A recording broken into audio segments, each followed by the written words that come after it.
A long time. Right? Oh, it's I'd like to reconvene the open session of our annual retreat and note that all council members are present, but Frazier is still absent. So, Mr. Mayor, I move that we reconvene in open session. Second. all in favor, say aye. Aye.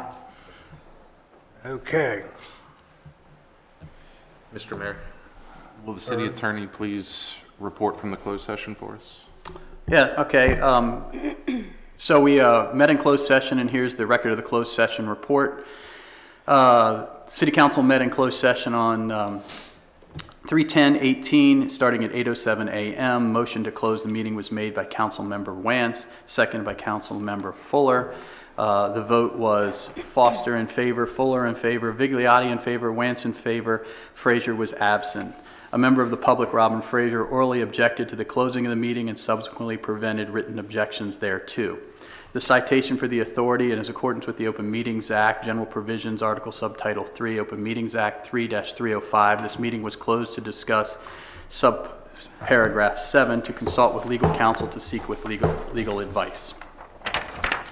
The topics discussed at the meeting were listed as personnel decision-making authority, code enforcement action, small cell legislative strategy implications, State of Maryland versus Catherine Adelaide lawsuit, and Frazier versus the City of Taneytown lawsuit. The persons present at the closed sessions were all those noted above, in addition to Mayor McCarron, City Manager Hine, Clerk Cowman, and City Attorney Gullo.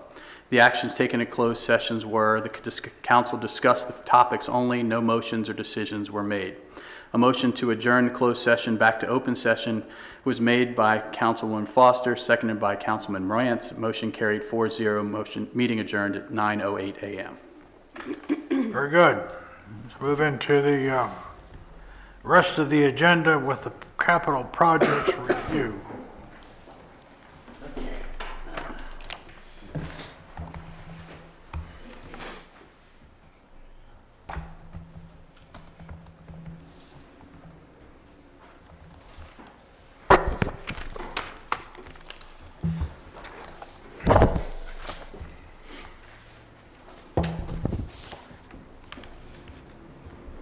Thank you, Henry. Thank you, sir. Okay. There's several projects that we just want to review, and namely, there's Gazebo, Bollinger Park, and Roberts Mill Streetscape, I'm calling it, because that's kind of what it boils down to.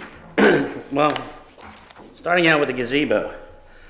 The gazebo was budgeted at $50,000.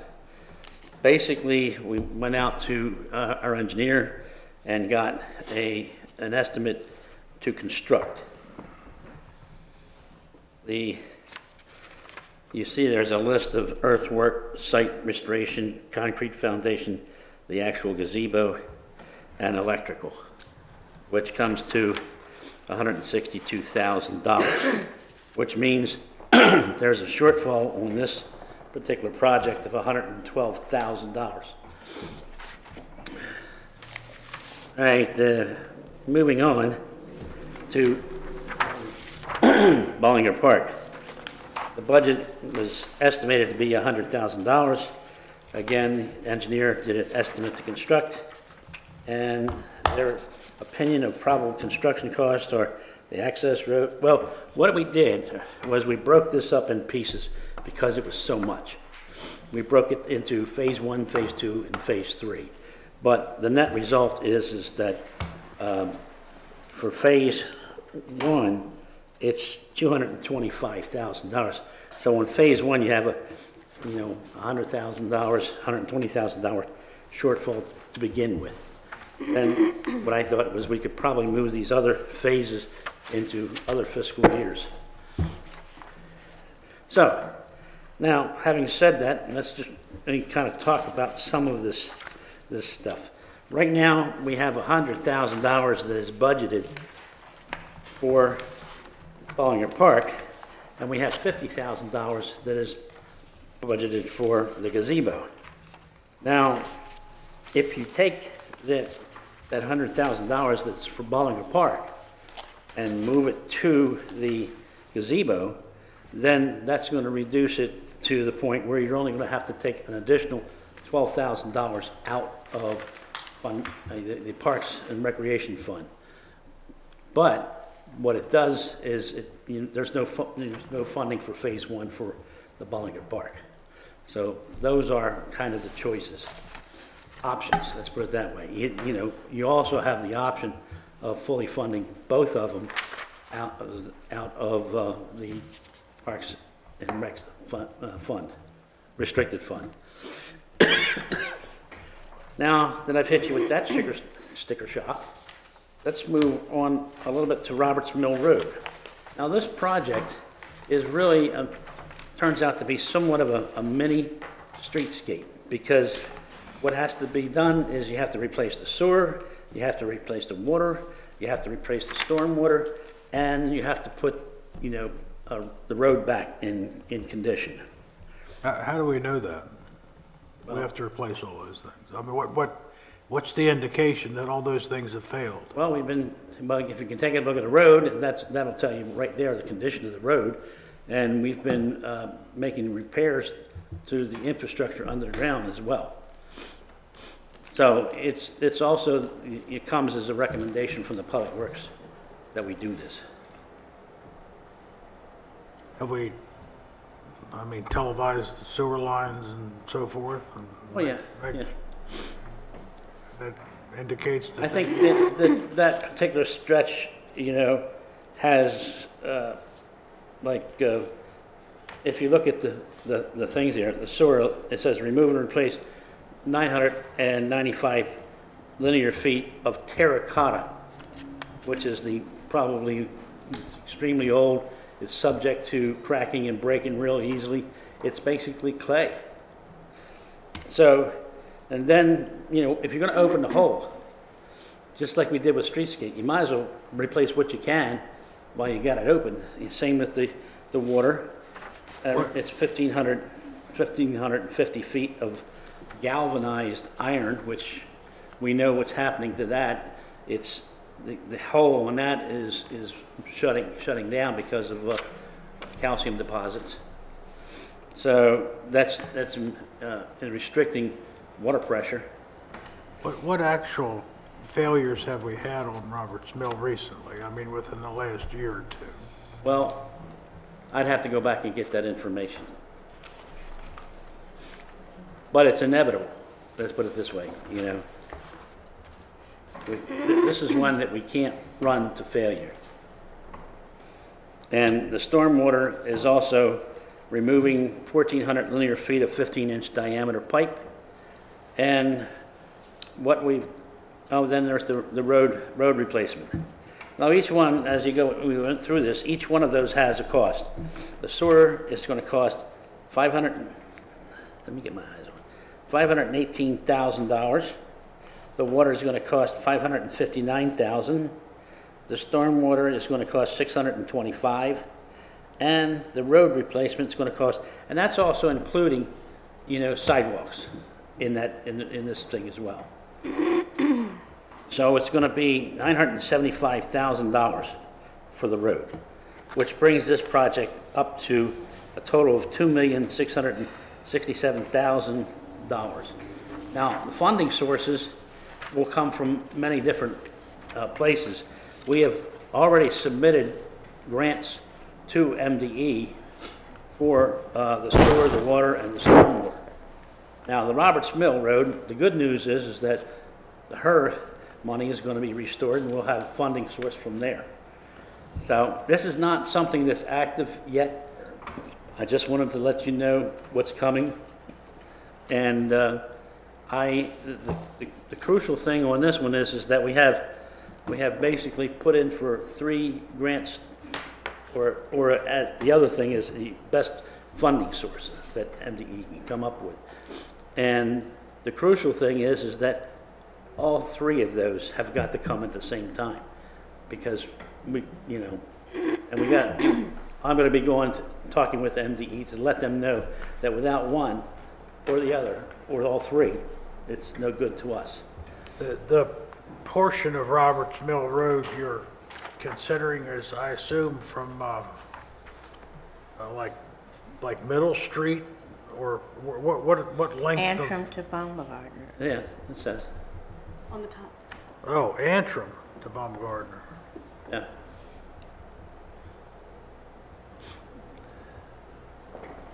So this really is kind of more of a food for thought, this project. There's no funding at all. This is something that I think I wanted to let you know about, that it's been put on the back burner for a long time, but, you know, because of the galvanized pipe and the terracotta, I think that this project needs to be. Do we have any her money in our account? Yes, we do. About how much is that? About $58,000. Henry, if we get those three funding sources, what portion are we likely left with? Well, it all depends on what we get. More than likely, we will get a low-interest loan, and they're typically, if the grant, we get an 80-20, but the next step would be that we would get a low-interest funding. The funding sources are grants Yes. that you spoke Well, of. it won't be 100%. The MDE ones. Right, They're right. grants. Right. Okay. But it won't be 100%. It won't be of what we're 100%. That's what I wanted. Yeah. Okay.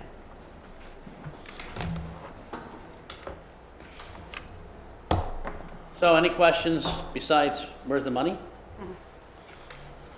You know, My only question is Bollinger Park, I feel like the council has asked for plans for that a number of times, and we haven't seen anything, except we're finally seeing figures, but we still don't know exactly what's going to be done with the park. well, I got plans for that. Okay. I mean, you know, we can talk about those things. I Okay. mean, in general, what we're talking about, phase one is going to be you have to bring an access road in, and we got grading that we have to do.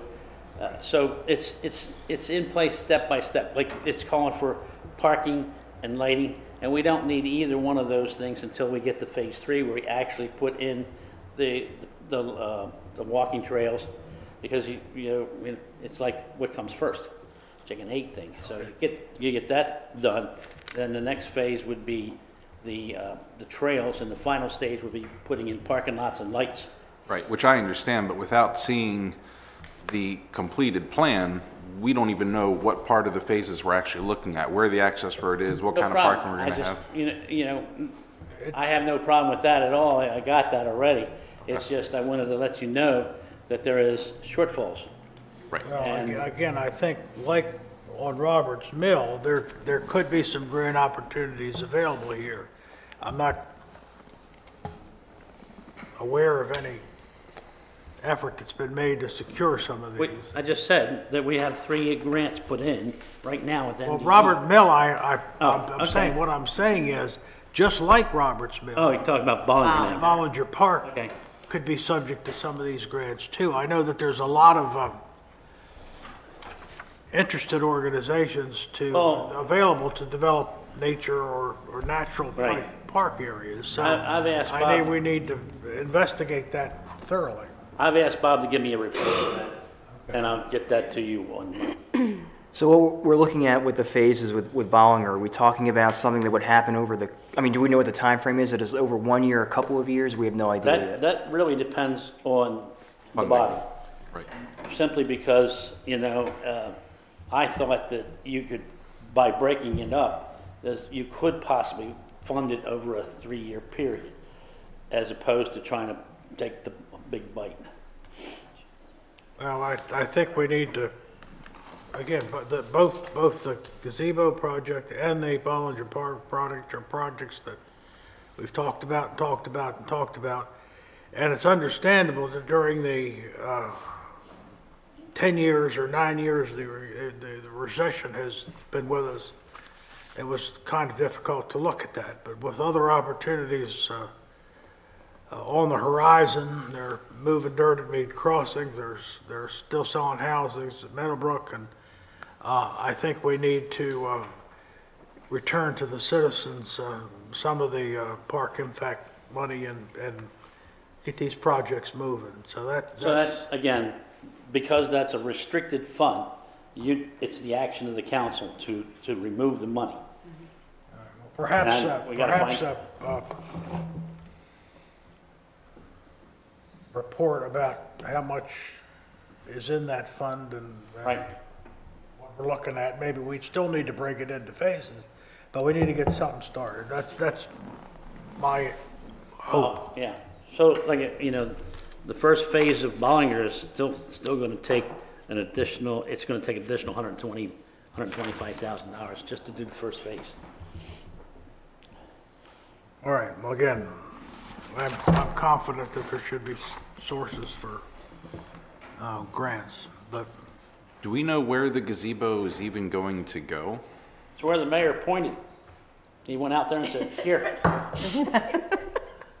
Mitchell and I Do you have a map?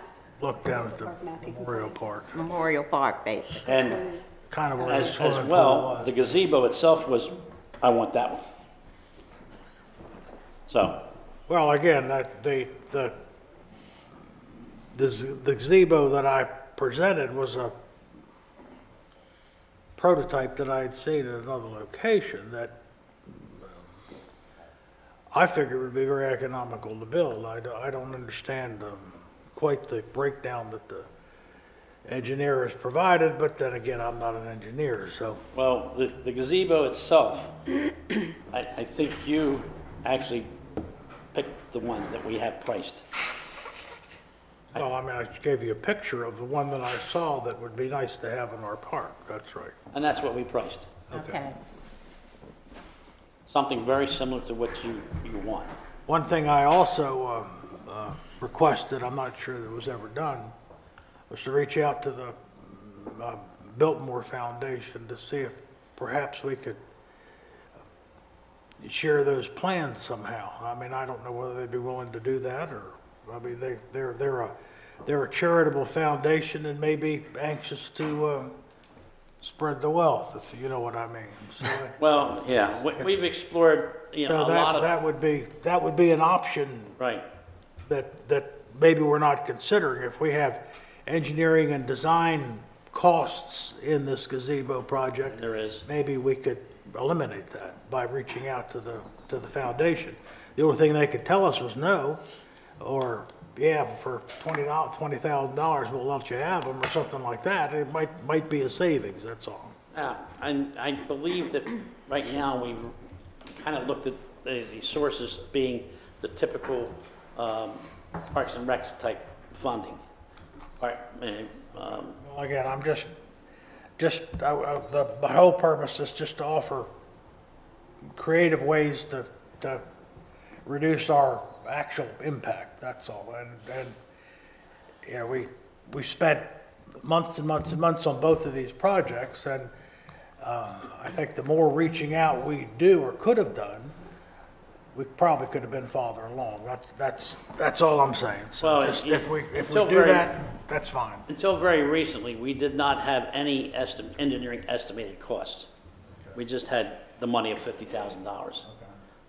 So what we did is we went to our engineers and said, hey, what will it take to do this? No, I mean, again, looking at the structure that I proposed, I would have thought $50,000 would have covered it. It wouldn't have covered the groundwork or the concrete or anything else, but, As you see, it doesn't even cover the cost of the gazebo.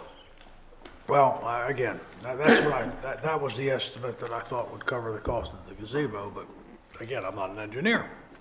But that's why we need to reach out, somebody who's already been there and done that.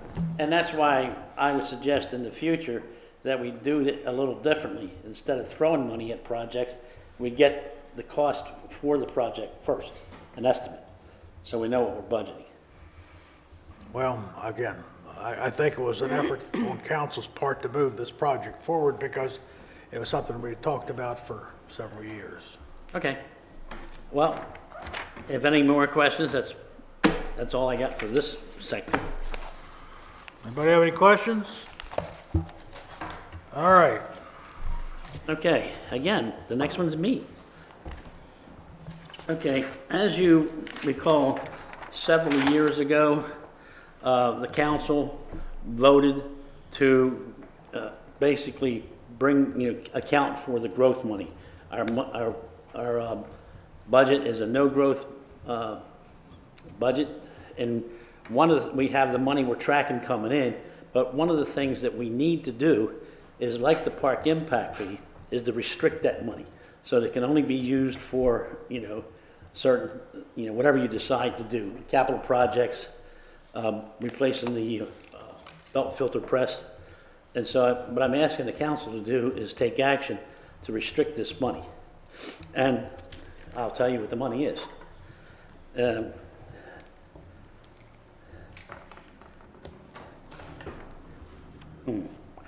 Well, it's significant. It's over $2 million, $2.4 million. That we've been Almost the cost of since Robert's Mill. since what's that now? Nothing. All right. What do you say? It's almost the cost of Robert's Mill. You can't do that. Well, some of it you can. But, we've been doing this since FY13, and, the money has accumulated. And what I think we should do is to restrict that. So right now, it all sits in the general fund, or the water sewer general fund. And what we need to do is dedicate that money. So, well, let's put it this way. There's enough money that we could do the belt filter press at no cost. And that means by doing that, we don't have to raise rates. That's correct. We've got the money. So, I guess on Monday, I'd like you to consider, I'll give you the weekend to think about it, but consider that. Is there any real questions about that right now? You want us to, To restrict the funds to apply to capital projects, is that the request? Yes, Okay. 100% of the funds? yes. And the reason is because you can then take the money out and use it as you see fit. So it's kind of like the park, it'll work the same way the park does. You put the money in, you come up with projects. It would serve as having a separate item on our statement showing us how much is in that fund. So Correct. that would be helpful, I think. Right. So it takes council action to do that, just like it took council action to restrict the park funds that come in. And by doing so, what it does, it also puts the authority of spending the money in the council's hands. What is approximately how much life is left on that belt filter press we currently have? I'm sure it's past its useful life. Well, let's put it this way. Actually, downstairs, I have a study that we did on comparison things. And right now, we're at a 80-20. And what I mean by that is that 80% of that is water that comes out of there. So by being able to press more water out, that's actually going to cut down on the tonnage we pay for to have it removed, which will Yeah. ultimately save us money in the sewer side. Actually, if and when we get to that project, some of the things that we have, I guess I didn't want to overload you with stuff today, but one of the part of this project would also be to expand the bin. The storage facility? bin. And it wouldn't be a new one, because a new one would cost $50,000. But because of the ability to do compaction through dewatering, we're going to basically build up the walls and have, Partitions. in there, so that you can fill. Well, getting the cake to be more dry, they're going to have less problem of it sliding down like they're having now, which is what's Yep. cutting down on their Yes. storage capabilities. Correct. What is the ratio of a new belt filter? What's that now? How much water does a new belt filter press? You can get up to 50-60%. Now, put it this way, that's probably not the one that I would recommend, because that's basically it's like the salad spinner, and you just take the water out that way. But there are others. There are plate presses, and there's what I was talking about was centrifugal, which is, see, I stalled so I could get the word. Anyway, there's centrifugal, which probably is the best, but is the most expensive, and the most expensive to operate too. Well, and that one also takes up significantly more room, so it may not fit in the current, Well, part of that project also is to move that out of there. okay.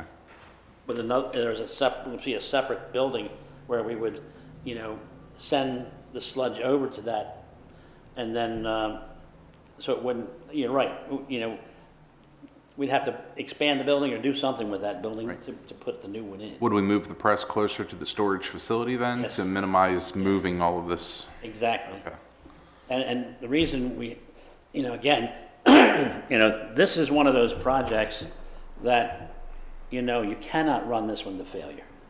Right. And the reason I say that is because we've also done, I've asked for estimated costs if we were to do that. Because if we run it to failure and it stopped working, the processing still continues. We would then have to haul this to some place and pay for the processing. So that's, and that's until you get the next one online. So the better plan would be, to have it built, Ahead of the curve. Yeah. turn the switch, and you're done. Is there any estimates or projections on how much cost we could save if we, Yeah, I do have that too. But, until we get to this point, it's, I think, I can, we can present that to you if you'd like. But the key thing is, Restricting comes the after money. restricting the funds. Because then you know what money you got to work with. the existing belt filter press is probably 25 years old, and it was used It's much when we older got than it. that. It's almost older than Joe. Well, again, it was used when we bought it, so, I Well, see- mean, we've had it for 25 Right. years. That thing was built in the early 70s, and we bought it used. It was a demo model. Demo model, yeah. And right now, some of the problems that we have is if certain parts fail, that's not off the shelf. You're going to have to take this part to some machine shop and say, make me one of these. So, and then that's an additional cost and downtime. So newer presses, obviously they're more efficient. I mean, they're Right. going to eliminate more water out of the cake. Are they also more efficient in terms of maintenance, belts and things that I know we're replacing very frequently with this one? The fact that it's new, Right. yeah, right. Are the cost of those maintenance parts less because they're more readily available? I would say yes, simply because now what we're doing now is if we need parts, we go on a kind of like a nationwide search. Right. Does anybody have one of these? Right. And so that would in itself be a reduction in savings. It's almost like it can't be repaired because this is so old. I think it would be fiscally unwise know- to try to repair this one. No, I mean, you asked about cost of the newer one. Oh, right. You don't have anything to compare it to. What we're dealing with is so old. Well, exactly, right. But I mean, anything that does save us money from what we're doing now is important because that's going to be reflected on sewer It's like, rates and accordingly. like trying to keep a 1920 Ford operational. You have to go out, look for the parts and do the search. And in the meantime, it's down. Right. So, we can, again, food for thought over the weekend, but the key thing is the restrictions of the funds so that we have an idea what we're working with. All right, any Okay. questions? Let's move into the next item, rules on meeting procedure and conduct. Oh,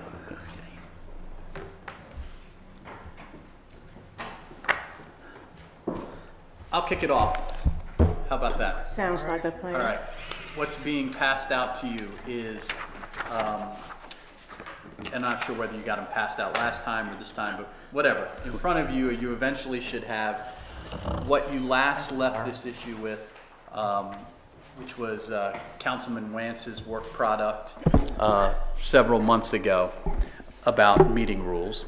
And the other thing passed out is what Barbara Hildebridle asked you all at the very first meeting of the year when she talked to you about what her suggestions were for civility and rules.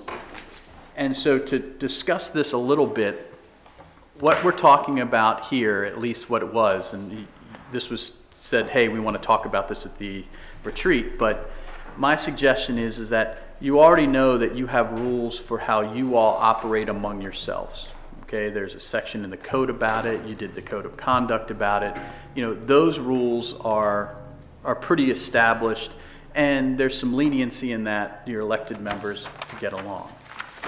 Both of these types of rules weren't about how you all interact. They were about how the public and you all, meaning this body and the public, interact with each other, and creating some guidelines that are pretty common sense guidelines. But in the day and age we live in now, it seems like you even have to put signs up with common sense things on them. So that's what these things were, both kind of the genesis of both of these things.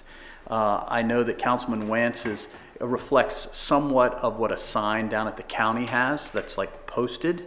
And I think Ms. Hilda Brattles was more like from the heart about what she'd like to see. So these things that you're looking at are, I don't want you to know what you would call them. They're not meeting rules for how you're going to interact, but they're established guidelines that could be changed, meaning that the presiding officer could change something because maybe you're not going to do a 3 minutes. Maybe it's going to be the Boy Scouts are going to come in and talk for 30 minutes. I mean, there's lots of things that can be flexible, but I think that the key to a lot of things that we're going forward are setting expectations on your side and on the public side of what they can expect at meetings and what will be tolerated, what will be not tolerated, so that it just becomes natural. So that's really where we are with what was handed out. And, you know, I'll be glad to answer any questions. That's not in a format for adoption, of course. It's more for, okay, you wanted to discuss it. That's what we've given you. Let's take a minute and look it over. We've probably seen it, but let's just refresh our memories and then we can begin comment.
Well, I have one comment on item 2. Comments are limited to 3 minutes per speaker. When the allotted time expires, the speaker may complete his or her sentence. Remarks may always be submitted to the council in writing. I would like to see that amended to comments are limited to 1 3-minute session per speaker. In other words, you don't get to get up 2 or 3 times, 3 minutes at a time. How could we say that? I'll figure out how to write it. Yeah. Well, that was what it was going for, was trying to say, you know, if Yeah, you're going to speak, you're but gonna have I 3 want that minutes. to be clear. You don't get to speak for 3 minutes, sit down, and then 10 minutes later, you get 3 more minutes. Mm-hmm. So Jay, you can add that. I mean, I'll figure out how to word that. Okay. I mean, are we just gonna have like a free-flowing discussion here about different think we ideas? should. Is that- Sure, okay. absolutely. I mean, It's a retreat. so one of the things that the city manager talked about when we were preparing for this, we looked at what other places do. And he can tell you more about it, but the county, how they do, they fill out a card so that you have the person's name and whatever the information is, so that they're called upon. It's not a, raise your hand and things like that. And then Well, when if you're, someone was wanted to speak, they would register before the meeting, is that what you're saying? Yes. right, so why Typically, don't you yes. tell them what you saw? I think the clerk at the particular meeting that I observed was missing. It turned out that the attorney handled that. What happened was, there was somebody collecting those out, like in the audience, bringing them up to, I would say, the clerk, and the clerk would then bring it to you, and then you'd call them up. And that's kind of how they handle that. And I think I got a meeting this week with Roberta, and I can clarify a little further on that. Well, and that would avoid the back and forth and debate between public. One person says something at the lectern, and then someone says, "Oh, I have a rebuttal to that." And then you just have this constant back and forth in the public, where all of a sudden they're the ones having the debate, as opposed to the council having their own debates.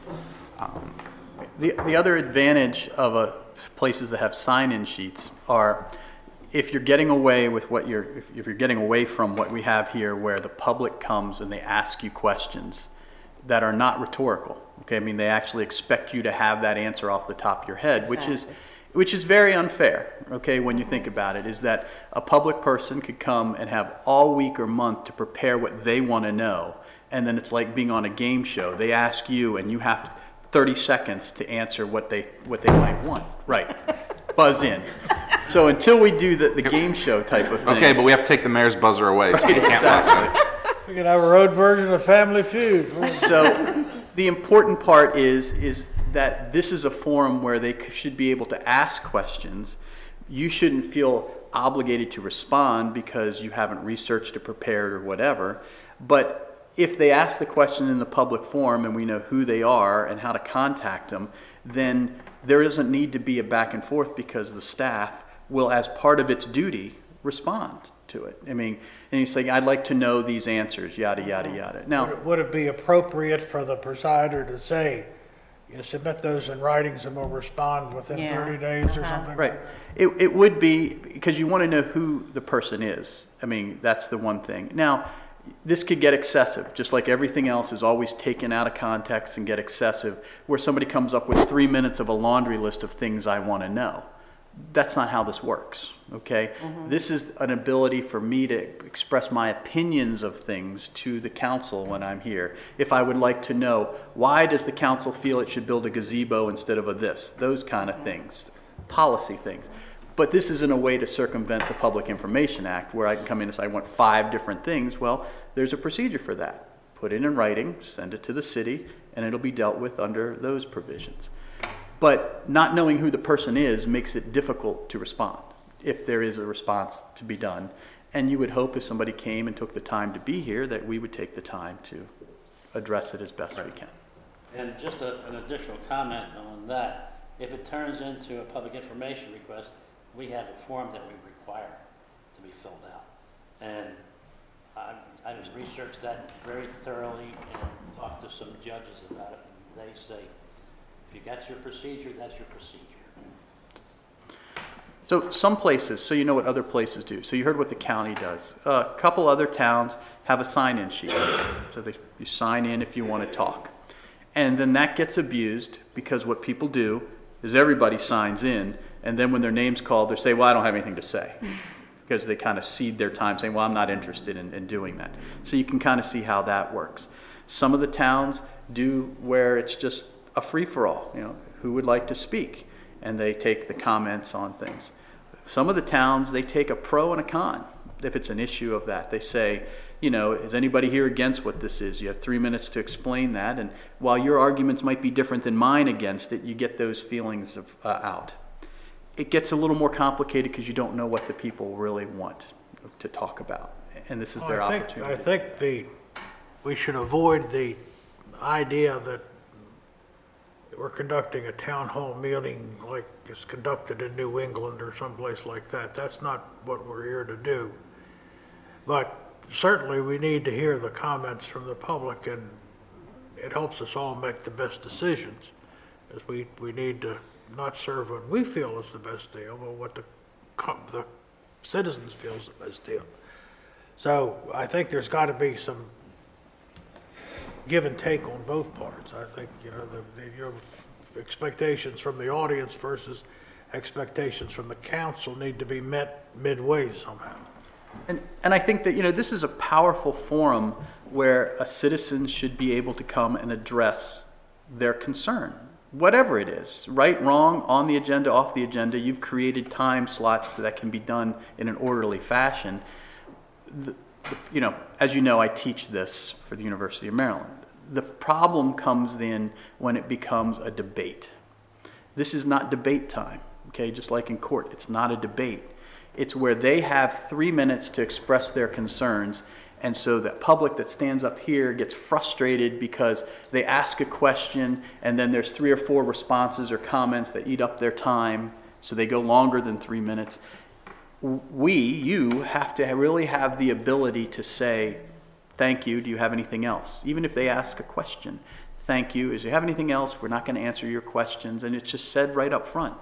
I think that after you get in that habit, people will use this the way it's supposed to be, is to say, I want to address my concerns to my elected officials. I want to be able to look them in the eye and say, I don't like this, or I want to know why you're doing this.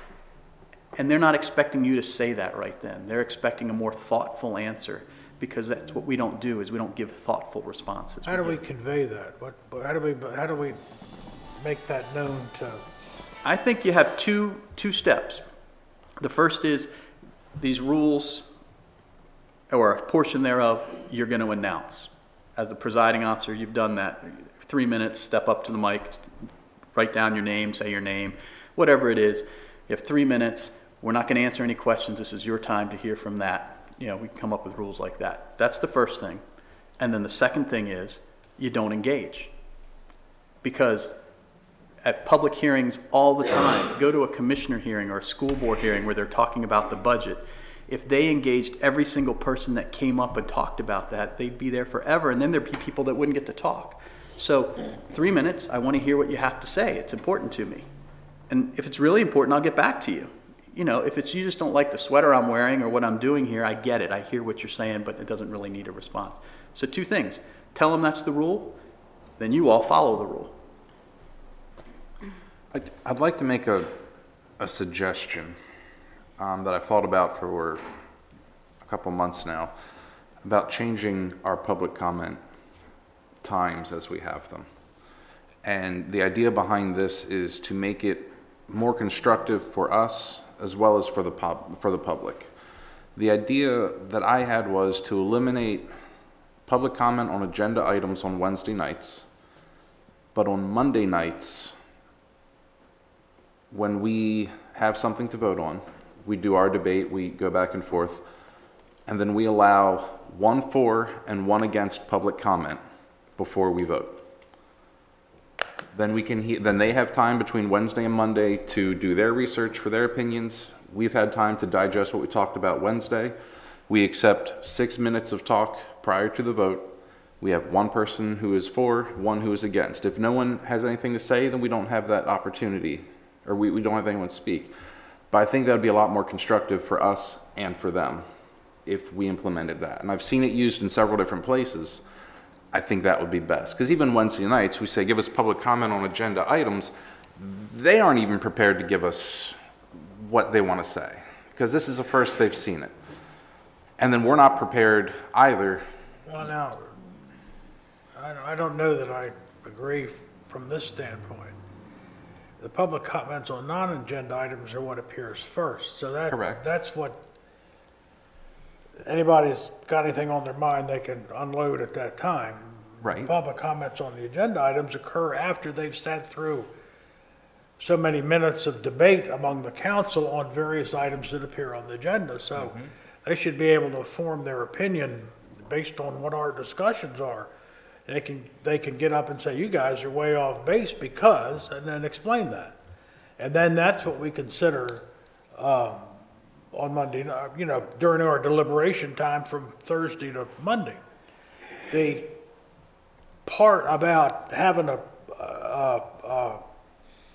pro and a con comment, 3-minute comment, pro and con, prior to our vote, I really don't have any problem with. I would be open to doing that additionally, but I think that the way the docket's set now gives the community as well as us good input as what the attitudes are. The last hurrah, I guess, before we cast our vote would be if I called on somebody to give a pro and con remark about something we're going to act on, in case there's something that we didn't think about over the weekend that maybe that they wanted to bring to our attention, or maybe they couldn't make the Wednesday night or something like that. Those comments would be the papers filled out before. That would have to be prior to the meeting. They submit a card, I am for this and I want to speak, or I'm against this and want to speak. And the clerk would simply, first for, first against that comes in, that's who's going to get it. And I'm fine keeping it Wednesday nights. The thought was on Monday nights, there might be a better chance of the public being prepared to give us a full intellectual report, as opposed to off the cuff, I'm opposed, you guys are ludicrous, this is ridiculous. It's going to be more of, well, according to this, you should do this, this, this. We might get a little more substance to the comment. Well, I was reluctant to eliminate discussion on Monday night, but situations occurred that gave us no choice but to do that. This would allow us to at least offer some opportunity for additional comment for someone who couldn't make it on Monday night or Wednesday night, and also to maybe give somebody the opportunity to state one more time their objection or support of whatever we're faced with. So I think the key is to have that structure to it, that this is what it is. If you want to speak, it's to be about this item, and we go from there. But I mean, we can't have it a free-for-all like we do Wednesday nights, or else business is just going to continue not getting done. Okay, before you jump both feet here, because you're going to ask me how do we implement this, right? Okay, Mount Airy had something similar to this that they went away from, and they just decided it wasn't for them. But the problem that you have to wrestle with is, it sounds very simple. We're going to have one pro and one against. The first is you're going to get accused of cherry picking those people. Okay? You never pick me because you don't want me. You have your friend come and say they're against it, but they only use a minute of their time saying, we really don't think this is a good idea. I would have said better stuff. Okay? That kind of thing. that's right on. But the best or hardest problem is about what? What actually subjects are we talking about that they get to have input on? Because you know that we do have like ordinances and resolutions. They're clear. You're going to take votes on that. But sometimes you take votes on Monday on things that are just like transactional business. I need you to reduce the letter of credit. That'll be on the new business. Is that eligible too? The financial reports. Sometimes there are things that come up. They come up in the city manager report. I need authorization to do this. So moved, and you guys make motions. So what I'm saying is, you make motions and you vote and decide things that aren't clearly ready for comment. So when would you do that? Would everybody then say, well, we're about to take a vote, so we're going to have comment then too? So have you taken your meeting time where you had, I want to hear 3 minutes on what you think about my whole agenda, to now I'm giving you time on every single item before I ever vote? Or could we just restrict it to resolutions and ordinances? Well, that was the intention. I mean, if that, you come up with your policy and say that if it's a resolution or ordinance, then we'll do that. But you see what I'm saying is that you've taken what was a finite amount of time and multiplied that out times the agenda item, and it could be the same people every single time.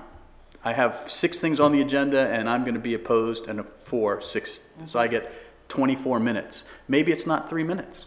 Maybe it's, so don't don't stop now while you're on the roll. Figure out how we're going to do the other pieces, because it's a thing. We just do it at the beginning, before we talk about the items, and not say just one pro, one con, just say, got anything to say before we vote for any of these items, say it now.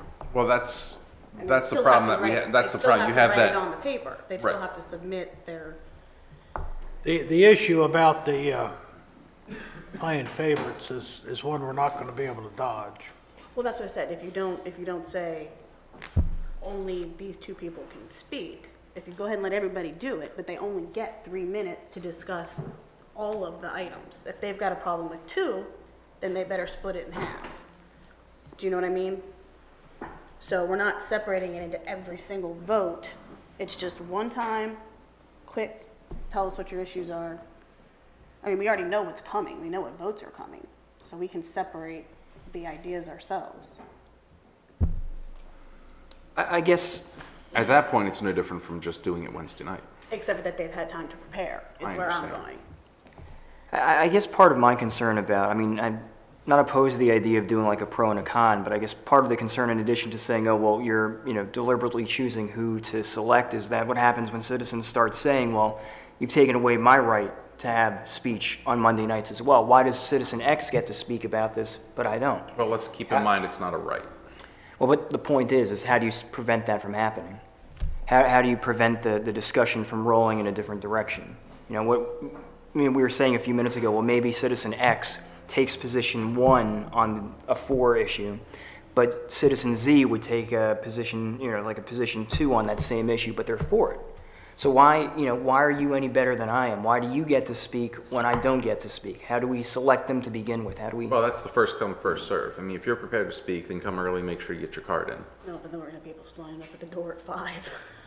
I mean, or submit it early in the day. I don't. I'm not, Right, I understand what you're saying, and that's the, I mean, that would be the real tricky part to it. Unless you do just a random. Right. I mean, And then you still get accused of I know. cherry picking. I mean, is it possible that we could move ahead with guidelines, but then come back to visit this? Because this sounds like this particular point would have more discussion to it among us about how to go about the procedure for saying, yes, we want a pro and yes, we want a con, or is that something that you all think should be part of the guidelines? I feel like while we're discussing guidelines, we should consider this sort of a thing while we're at it. I mean, Jay, you it's said overwhelming. that Mount Airy did this and then did away with it. They did it because they got people involved and everyone felt they could talk about every single issue. Okay. And we're trying to make it very simple. In other one-sided. words, it sort of turned into a town It turned into a hall. long, I mean, they just hated it to the point where they came and they use your example now of we're going to speak one time on it. But here's the problem. I get up and we're going to think it's something you're passing that has substance, okay? Pro or con. I don't like this, but I like this. Or I like this part of it if you did this. Okay, which Where am I? leads to where I'm going Right. with this.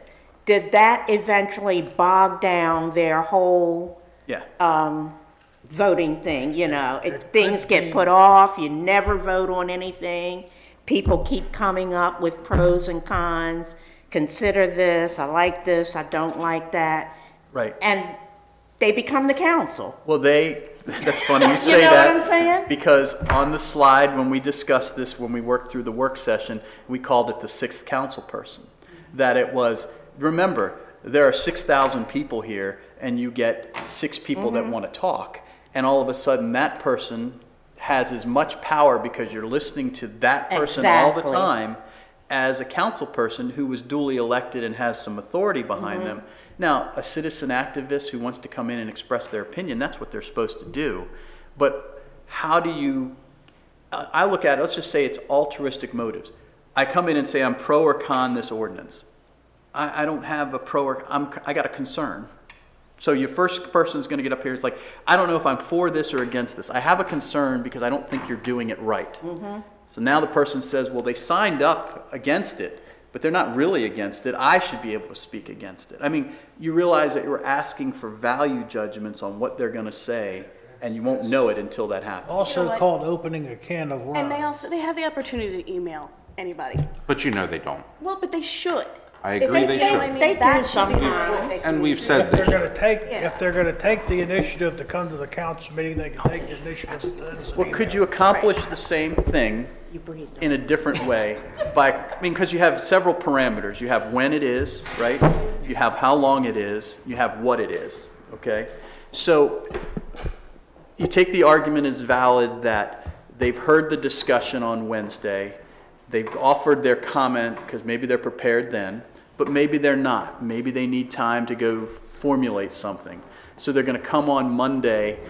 So obviously the timing would have to be before you vote, right? Right. Because a lot of people complained What before. would be wrong with just simply saying that if anyone in the office has further concerns before our vote on Monday, please contact the council or a council member or the mayor or the city manager or whoever, or the clerk, and say, and give us your objection or your further thoughts. Well, that happens, and it should probably be encouraged as one of these things is that if I want to write you more than 3 minutes, or, maybe I'm not a public speaker. Maybe I'm not somebody who wants to get up here and do this on camera. Maybe I want to just send you an email about my concerns. That should be open any time that you should deal with that. That may be the better way to handle it. But the issue that you have when that happens is you're going to get it at 3 o'clock on Monday afternoon. Did you all get the email from Joe? No, I didn't get to see it. Well, we really shouldn't consider it until we hear Joe's comments or something. What if, you got to make, it sounds, I'm going to say the word burden, but you got to put the burden on the person to be able to come in here and sway you either by voice or by writing, not hold the process up till somebody gets on the train. The train leaves at this time. Get on and tell us what you want, or the train leaves. So back to your idea. If you take out the pro and con, because that was an attempt to slow down the discussion or I guess shrink it down to a manageable size. What if it's before your comments on resolutions and ordinances only, and it's 1 minute, and so it's not 3 minutes, it's 1 minute and it's, if you have 5 of them, you get 1 minute to tell me what your concerns are. I don't think this, and this. So you're very, very succinct because it's about very specific things. And you're offering them the opportunity to do this because they either missed Wednesday, they're more informed than Wednesday, and if they need more than a minute, then they probably should have taken it to write it down and send it to you in advance. Think about what we talk about when we're talking about trying to influence legislation in Annapolis. What we always say is we're going to write them a letter. Nobody has ever said, let's go down to Annapolis to the hearing that we know we're going to have 3 minutes with 1,000 other people and tell them the important stuff, right? So citizens should have the ability to, and you should encourage that almost more than public comment because it means more because you can share that and discuss it. It should be more well thought out. But back to the beginning is that maybe you can accomplish what you want by creating a comment on, I'll call it voting items, but I don't mean that. I mean whatever we call it, action items or something like that. Right? Comment on action items limited to 1 minute per person. And you have to enforce it. If they get up there and they start talking about something, it's like, I really don't like the accounts payable. It's like, that's not subject to this. I'm sorry, you've lost your time. Sit down. Type of thing. Just, I guess, 2 more things is one, with the email, it's pretty easy to solve because you just basically say comments are due by such and such time on a date. And after that, then they're not. And the other thing is just also be kind of aware that you get 2 bites at the apple. Because if I don't like legislation that's going to be up on Wednesday, I can express my concerns then and Monday. I understand. I'm okay with that. When would you suggest the body's got to be okay with it. Well, I understand. When would you suggest comments are due? Monday morning at 8 o'clock? I think they should be due, I'm a little more militant about it, by Friday at the end of business. Yes, I was And the gonna same say, reason why COB is that Friday. your staff is required to get the agenda out to you all by the end of Friday to set the meetings for Monday so that everybody all weekend knows what we're going to talk about. And it wouldn't matter whether or not it's on the agenda or not. If it was important to you on Wednesday night, even if we don't talk about it on Monday, you still get it out there. So you have all day Thursday and all day Friday, and then the council, this is the important part, has all weekend to consider it. And I would phrase it that, comments received after end of day Friday are not guaranteed to be distributed. It's, something like that. I wouldn't say you have to have it in by this day or else. Let's be a little softer about it. That's how bills are You can paid. still get it, I imagine Well, right. you still get it out, but the thing is, if I got it to you on Friday, and that was the rule, but I said, look, I couldn't get it to you till Monday, and you're like, well, look, I didn't get a chance to read it, I'm sorry. Well, see, Right. that's the trouble with being softer on it, Brad. If somebody doesn't get a chance to read it for whatever reason, then they're at a disadvantage if everybody else thinks it's good. Maybe the person that didn't get a chance to read it says, oh my goodness, I can drive a truck through this thing, this isn't right. And then we miss the bait. We have to have a deadline. We have to have we have to have your comments will be considered up until this point. Well, let's back up just a quick 2 steps. I could always give you my written comments, Right, anytime. right. I mean, I could do it after you voted on Tuesday and said what you all did was just terrible and you should reconsider it. I could give it to you 5 minutes before you walk in here. Right. It's up to you whether you're going to say, well, I got these comments and I should stop. I guess the important part is to say your comments are always welcome, but they'll be better considered. I will write it in nice language. Yeah. If you're going to do it in writing. Yeah. Because you can't come on Monday. I get it. You want to write this. You would have come on Monday, but because just remember where we started. It wasn't trying to limit written comment. It was trying to increase oral comment. So I should be able to email my. Because we can always reconsider something if somebody gives us a valid, I want to write my reason. comment. Intellectual Right. argument for why. yes. The point that I was making is, if we say something to the effect of, comments received after this time may not be able to be distributed among the council. If I get a comment from somebody Saturday afternoon that I think is really good, I'm going to send it to the council and let them know. But it may not always happen that way. That's all I'm trying to say. I'm not saying baby foot around it. It's just you have to let them know, you can send it to us after this, but just be aware. It may not get distributed. And that's another point, just for clarification, is if someone's going to send an email to that, or when you kept saying distribution, are you saying that they should send the email to everybody? They can Or send it should to one or all, and then we may choose to distribute it amongst ourselves. Well, I I don't find that to be fair. In the past, when things ran a little better, people did that. Right. They emailed all of us. Right. I can remember an email I got on a Saturday evening, I think, and it came to all of us. Yeah.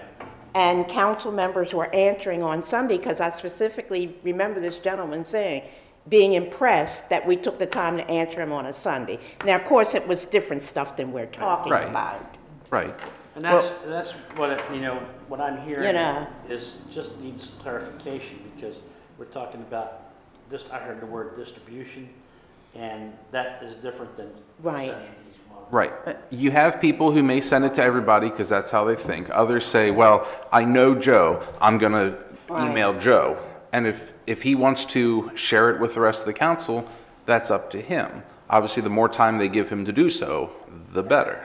I think you But, need but to the distinguish. other side of it is that maybe that person only wants Joe to consider it and doesn't want anybody else Right. to. Well, I think you need to distinguish this. I mean, we're not trying to split hairs here, but if I write my congressman, I write my councilman, my view is for you. This is how I want you to vote on this or whatever. So you get the idea. Right. Versus this is my comment on the issue, which is what I would do if I were here.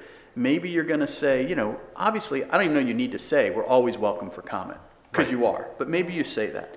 But if you want comment distributed among the council, your comments that you can't make tonight or want to make another time, then you don't send it to the council at all. You send it to the city, and the city distributes that. And we keep talking about email because it's easy, but let's make it the hard one. Let's say somebody's going to write a letter to you, okay?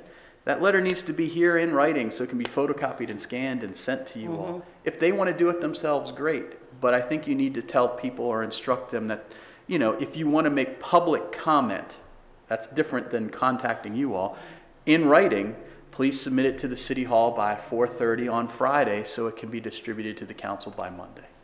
And we do, just for knowledge, we do have an email that is used that's called info. And what happens when that people, use that, it comes to me. And it comes to several other people in case I'm not here. So, there are times that I've had distributed that out to everybody, and sometimes it's just, hey, they missed my trash. Right. So what is council's thought on having 1 minute times after our debate but prior to our vote on Monday evenings? Well, are we talking about after the debate, or are we talking about before any of those? Before our vote.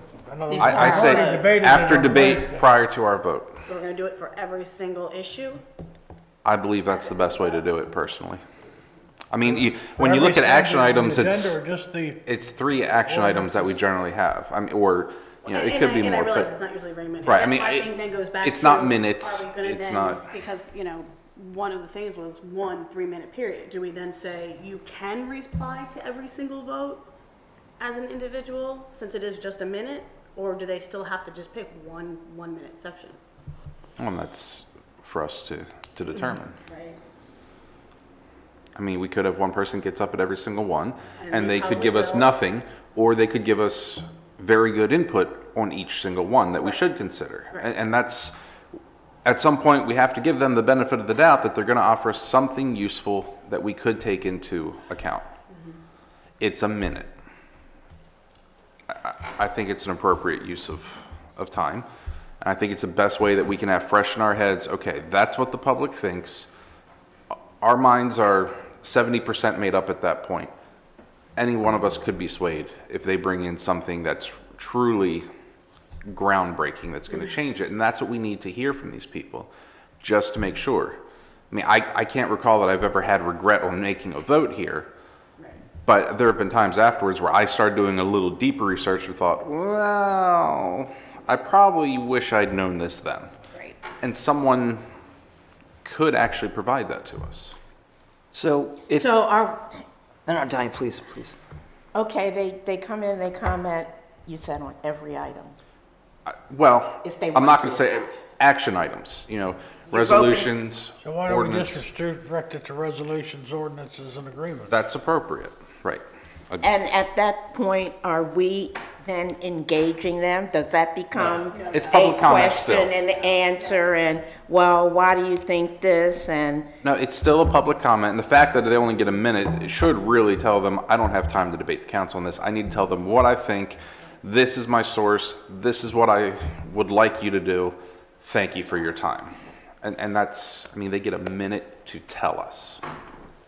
but then, what I'm asking is Yep. that, do we then start engaging them? Well, no, I mean, from this point forward, our rule is we can't engage because we don't have the Yeah. information at that time. I think it just gives us information in case we want to discuss it amongst ourselves. What- during the I was, discussion. That's that the would be my question next that- point, is that after, We can always make a motion to table whatever we're going to discuss, if something timely. but if So you're going to after, have to play better by the rules yourselves. So Right. let's just Right. role play this on an easy one. The water allocation ordinance, okay? That, everybody knows, that's going to be on the thing every month. So it's on the agenda. The proper way to do this now is before anybody ever even opens their mouth to discuss it, the mayor says, we have this, I need a motion to pass it. And then there's got to be a motion and a second before it's on the floor for discussion. Right. Right? Then you all are going to discuss it among yourselves. Yes. That would be the next step. And now the question's been called or the discussion's been up, okay? The next step is a citizen, now you're going to take citizen comment, right? That's what you're saying. So Six citizens comment, 1 minute, 5 people, 5 minutes, you've heard it. You're not going to interact with them. Right. But they are hoping to say something to change your mind or tell you how they feel or something. Are you going to further discuss it again? that was my Yeah. question. And that's just, Because, let me just go back to what I said. How did I know the discussion was over? I said, well, you decided it's like, well, we're going to call for a vote? Yeah, or the Well, mayor again, moves it along. you've got the 6th council member. That's exactly what And- that is.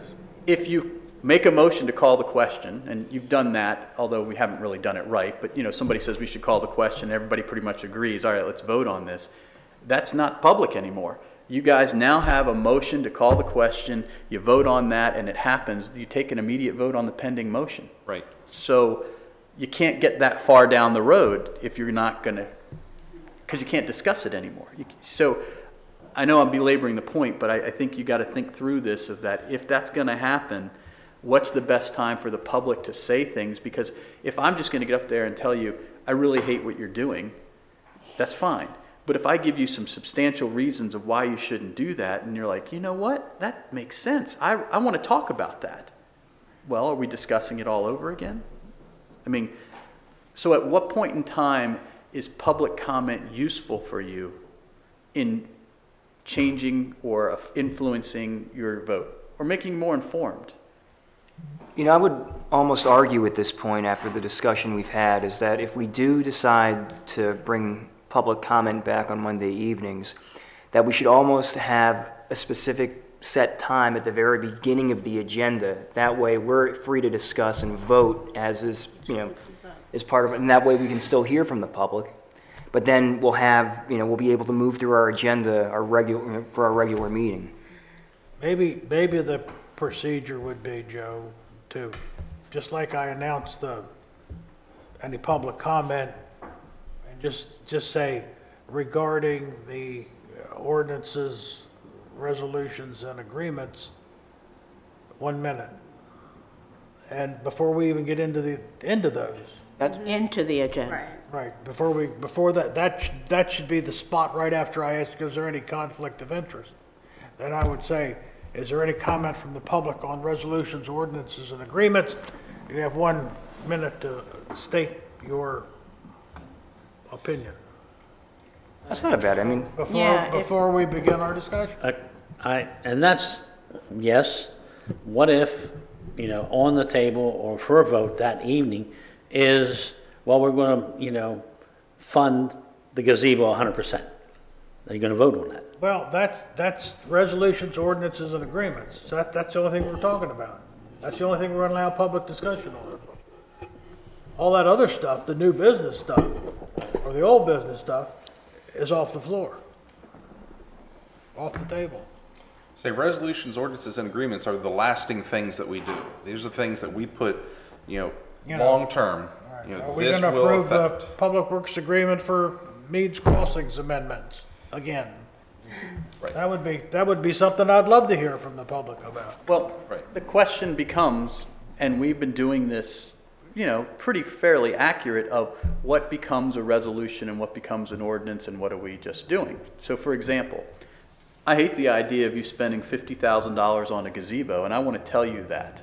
I can do that under some point on the Wednesday meeting. But before you vote on that, I'd really like to tell you that again. When am I going to do that? Because that's a pretty significant thing. To some people, that's more significant than your water allocation, which is just routine. I get to talk about that, but I don't get to talk about this. When does that mean that now we're going to be become saying, a resolution? well, that's that what I'm they saying, can? is that means that all of these things now have to become resolutions or some form of agreement or But something. shouldn't they be anyway? Well, we don't do that a lot now. I know we don't. But if we're all You going to know- talk at one time, does it really matter what they say?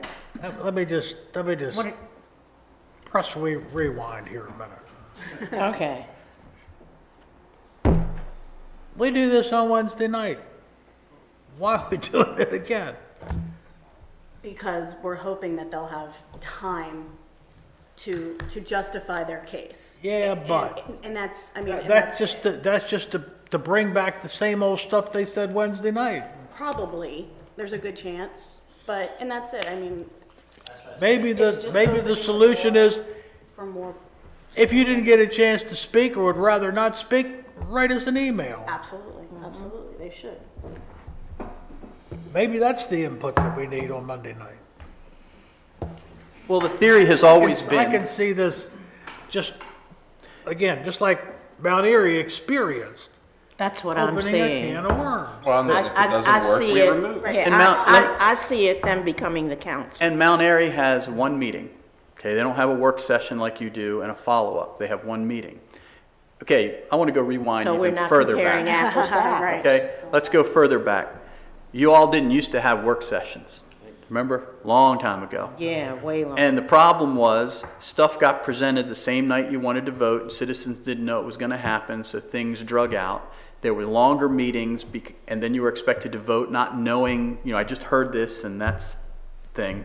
So it was like, well, let's have a work session in advance, and let's make sure the agendas match so that we're not doing new things. You have to do it on Wednesday if you're going to do it on Monday, to give everybody the opportunity to discuss and do everything they want. And then Monday became a business meeting among the board, right? The executive board here, that people got to watch you do that, but they had to do their work before that happened. And I guess that's the thing, is that That was the whole intent. can you make, if you didn't make Monday, the voting session we'll call it, can you make Wednesday better somehow so that people feel more included? Can you have, just say, look, we want written comment, and make that a standing type of thing? Go to Annapolis and think about this again. You get to comment at the hearing. That's it. They have a voting session sometime later. They don't even tell you when it is. You don't get to comment again. You don't get to comment when they do it on the floor. You get to comment at the hearing. That's it. But you can write them anytime you want. Yeah, that's always been the case. So, how do you not delay these things? Or Because Twitter or text. I'm concerned that, not that you're going to have a legal problem with this, but you're going to have a practical problem in the fact that you mean I get to comment on water allocations, but I don't get to comment on an emergency purchase because it's under new business. Why do we have a new business category then? Why do we have an old business category then? I mean, you see what I'm saying is that this becomes a little bit more entangled, because on Wednesday, I'm allowed to talk about all that stuff. But on Monday, I'm not.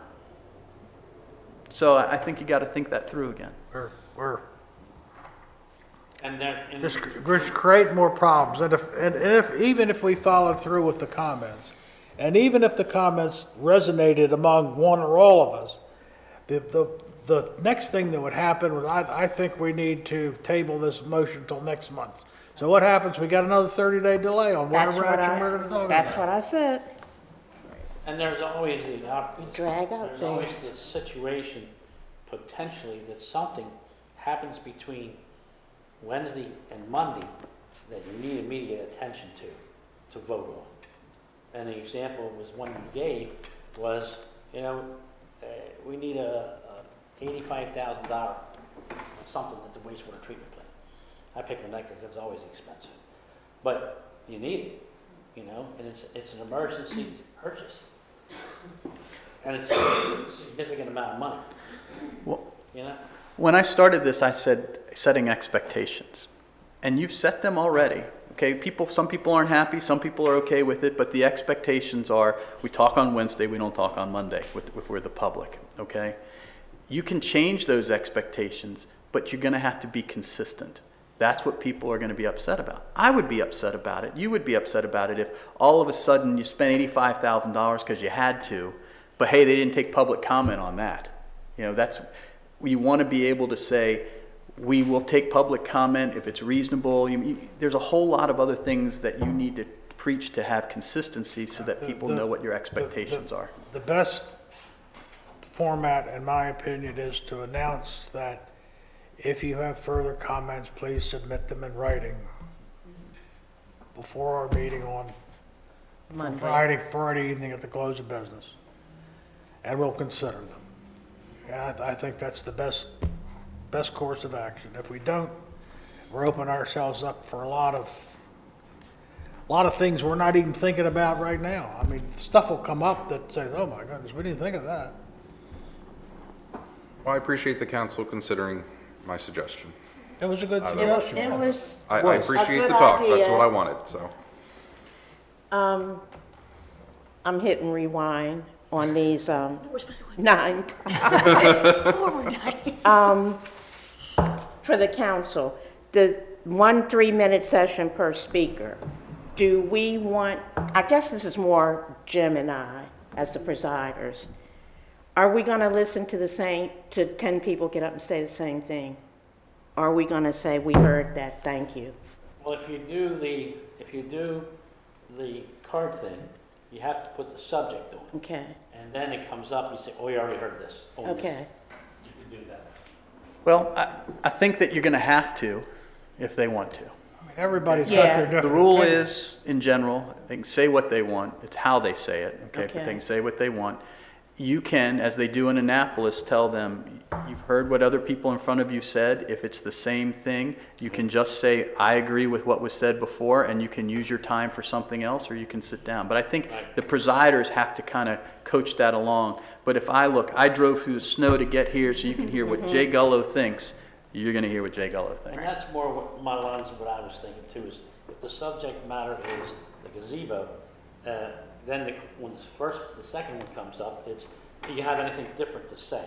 Okay. And again, a presider question. Are we going to allow people to speak that refuse to give their name and address? I don't think we can do It's that. up to you, but nope. I said it's a presider thing, but I guess And I think if I was the, asking legally, can we say, Yes. I'm sorry if you don't give your name and address? Right. And that's been We our, won't hear that's you. been our tradition. We've not, You want to know their name and address. Okay. And I think that, like, the first line here, I guess, it kind of relates to that. I'm assuming that anyone can come here and talk. Okay? That you, I mean, you can come up with whatever rule you want, but when it says a citizen of Taneytown, okay, that doesn't necessarily mean that then, right? I don't have to be a citizen of Taneytown to talk here, because I'm Meads Crossing's developer. Right.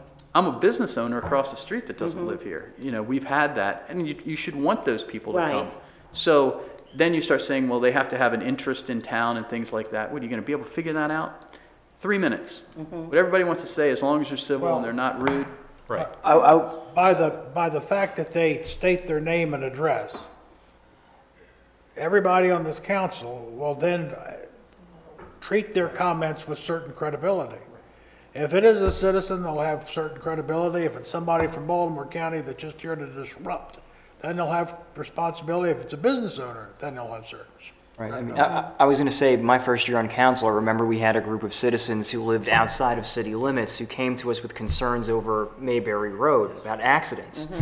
And Yeah. you know, we allowed them to come and voice their concerns, and then Henry was able to give them the appropriate numbers to contact, so where they could actually, you know, get their concerns that they would have weight. And so even if somebody comes to us to, you know, let us be aware of a situation, and they don't necessarily live in town. Well, my concern was not where they lived, is the refusal to Right. give your name and address. Well, and if the presiding officer believes that they're being dishonest about their name or address, then I think that should also give them a right to not allow them to speak. Yeah, it's And up I to the- just it's wanted up- to know it's if- up to the presider Yeah, just if to I allow say- who speaks and who doesn't speak. Yeah, if I say, is. I'm sorry, if you don't give your name and address, I'm not going to allow you to speak. Or I could say, That's Ms. So-and-so, you've been disruptive in the past, I'm not gonna allow you to speak. It is, in the end of the day, as the mayor said, the presider controls the comments. So if somebody, will do different scenarios, somebody gets up there and they're being offensive and rude and over the top. Let's say they start cursing at you or something like that, okay? That's not acceptable in your rules, okay? You're not allowing that. The presider can say, you're out of order, I'm gonna ask you to sit down, okay? So that's one of the things. Let's say that the person doesn't identify themselves and they give you an argument. You're out of order, I'll ask you to sit down. Or a false name. Let's also say that it happens to the point where the audience is getting so charged and things are just getting out of control. We've seen that, where they start feeding off of each other. The mayor can say, I've heard enough public comment. It's getting out of control. It's taking the meeting out. We're going to stop public comment for today. Okay. The public that comes, while everyone has the right of free speech, it is the forum in which they can present that free speech. This forum is for you to hear their concerns, not for a public free-for-all, okay? It's not like the forum in Rome. So if it takes away from your business, then you have the right to say, look, we're gonna stop. Or let's say that it's a super long meeting that night. Maybe it's not 3 minutes. I mean, that's where number 2 is. Comments are limited to 3 minutes unless otherwise stated for a lesser amount by the presiding officer. I don't think you want more. People that want more time should have talked to the council in advance and become a delegation, right? Right. I want to talk to you about the Arts Council. I come in, I make an appointment, you know I'm coming, I might have AV stuff. Then you know that that's an agenda item. It's not public comment, so to speak. Right. So we can deal with So that on- too. So on that note, then for number one, and you know, correct me if I'm wrong here, but where we say public comment is open to all citizens of the city of Taneytown, do we strike citizens of the city of Taneytown and say people in attendance? Do we say, I think we'll figure something I out. just all citizens. I mean, this isn't going to be what you adopt. Right. We'll rewrite something, Yeah. but like, you know, I think you're going to redo the sentence so that public Okay. comment doesn't start with that. Okay. The city of Taneytown takes public comment at their meetings. Just one more clarification. You said address. Now, we've had people come up here and say, I live in Carol Vista. Okay, you know, or I live at 9 Cortland, or I live, you know, I remember that number so well. And, 9 Cortland would be a definite. no, what I'm saying is how much identification are you gonna need? You know? That's the issue, because we do have people come up and say, I'm from Carol Vista, you know. And I think on an occasion or two, rather than- a council member has said, your address, please. I Yeah. think I remember Angela saying I that. don't know that we need a numerical address. If they say I live on York Street, Okay, that's good. that should be enough. There are some people that may have a certain amount of fear by giving out their actual address in I have, advance. yeah. In And this I don't day think and we should age, have to require that at This, all. the fact that this is on YouTube and anybody can read it, you know, some wacko on YouTube could say, well, I really don't like that guy, I'm gonna go fix him, and show up at York Street. Well, Right. that's probably not necessary. so I I think come a up, street name would be the minimum. okay. Okay. So I come up and I say, well, I'm Joe, I'm from Baltimore Street in Taneytown, or I'm Joe, I'm from Baltimore Street in Hanover, or wherever it might be. Yeah. Okay. That's acceptable. Okay. Okay, can I throw another thing into the ring of Certainly. fire? Cell phones. Cell phones. Okay. And the question there is, you know, are we going to should make an announcement, silence the phones? Or what are we going to do about that? That's not been an issue, but everybody does. But it has. I mean, the cell phone's ringing? Oh, yeah. Yeah. It does happen from, Just had it earlier. it does happen from time to time, and I think that could, I know, yeah. I mean, that could be a simple sign. I mean, Well, that's what I'm you saying. Silence your cell phones. It needs to be addressed, that's all. I'm Yeah, you put up a sign, they'll ring anyway. And today, it's common sense, I mean, you know that, but, But mistakes happen and it's understood. I mean, Mary had the we're not gonna throw people out unless they're sitting there playing Angry Birds on their phone I was with the gonna volume all the say way up. ring in That's a little church. bit different. They do. I know. Oh, goodness. Everybody- Otherwise, we do what the movie theaters do and put a cell phone blocker on the building and then. But, yeah, but typically, you know, when I see something like that or hear something, I make sure I do silence it, you know? Right. How much is and one of everybody forgets to silence. I would say if an incident occurs where someone's cell phone does make a sound, the presiding officer may just want to say, as a reminder, please check your cell phones and make sure they're. Well, that's a little rough. I like that. Here's yours. That's really, I think that's just, Okay. it'd be a good time for them to give a reminder, please Okay. silence them. just a quick reminder while we're in interludes to some degree, you know, lunch will be coming at 11 o'clock. Okay. All right, well, we could probably move on to the next item unless someone has some more comments on the public guidelines. I do, from the back. Okay. Oh, no. Why didn't you use the microphone in there? The seat wasn't as- All right, let's move on to. Jay- Wait, Jay has comments. Did you talk about the issue of, the next issue when, the security concerns that we want to Oh, start? that's Oh, right. okay, all right. Okay, so, related to public forums and things like that, we've, you know, had meetings with the police about different types of training that's available. And I know there was requests, and this is in the very infancy, of, you know, what they like to call is like active shooter training and things like that. Preparedness training, like the fire department does, where they pre-plan what you would do. It's a surprise to me that many of our officers have never seen the inside of this council chamber. Shock to me. Okay, which means they don't even know how to get up here. Okay, so one of the things that was discussed is that there needs to be more in-depth conversation, not necessarily among the council about what they want, but among the professionals of how should we, in light of the scenarios that play out around here, how should the city address that, not only for the council's safety, but for the citizens' safety when they come here? You know, do there need to be new procedures? And I don't mean these type, I mean like procedures as far as entering the building or surveillance things or those types of issues. You saw one of these was about approaching the council. You know, that was an immediate one that, you know, our staff people came up with because of what they've seen and the shootings and things like that.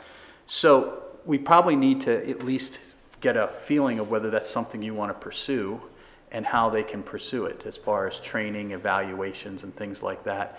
Then they can come back to you and say, this is what we think we should do.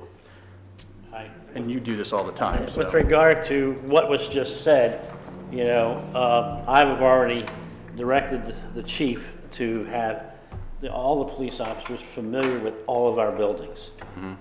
And then we've also talked about putting together this active shooter training. And so those things are already in place. As a matter of fact, you know, one step further, you know, the visiting of all these things should be part of the indoctrination and orientation of a new employee. Right. Now, did you include the fire department as one of those buildings they should be familiar with? I mean, I know it's not our building, but it is a public building that could be subject to that sort of thing. Just a suggestion. You should Well, reach that out would be to the up, fire you know, we'd have to department. ask the police. I understand. I mean, the fire. You should reach out to the fire department and offer that service. So we'll pursue something like that? Yes. Yes, please. You know, again, we also need to be aware of our security here in council chambers. You know, there's nothing off the table nowadays. Right. And like one of the concerns I've had is two entrances into our chambers. You know, it's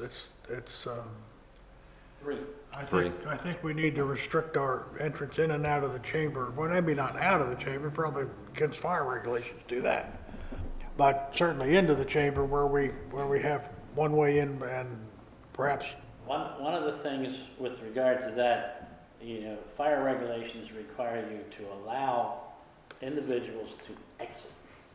Well, that's what Can't I'm saying. restrict access. What I'm saying, if, for example, what I'm talking about, suppose we keep the door on the right-hand side down here at the bottom of the stairs locked to prevent people from entering that where and make everyone come up through the elevator. Isn't the lock on the They inside? can come in through that door and walk across the front to get to these steps, you know, so the door is not. He's talking about the interior. What about the lobby door? Can you lock that too? No, that one I don't, I have to. And the only, that's not an exit door, so that wouldn't have anything kind of do with fire regulations, I wouldn't think.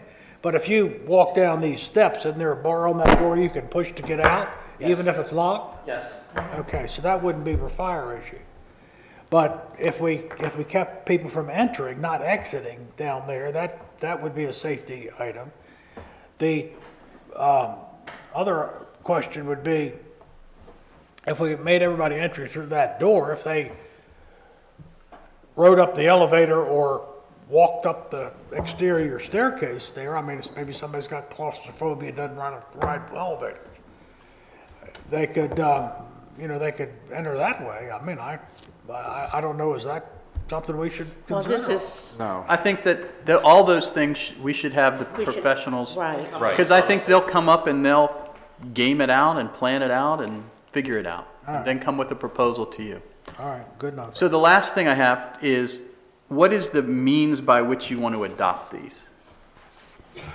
Well, okay, I'm going to draft them up. You're going to look at them again. That's not going to happen for Monday, obviously. So this will be we're April time.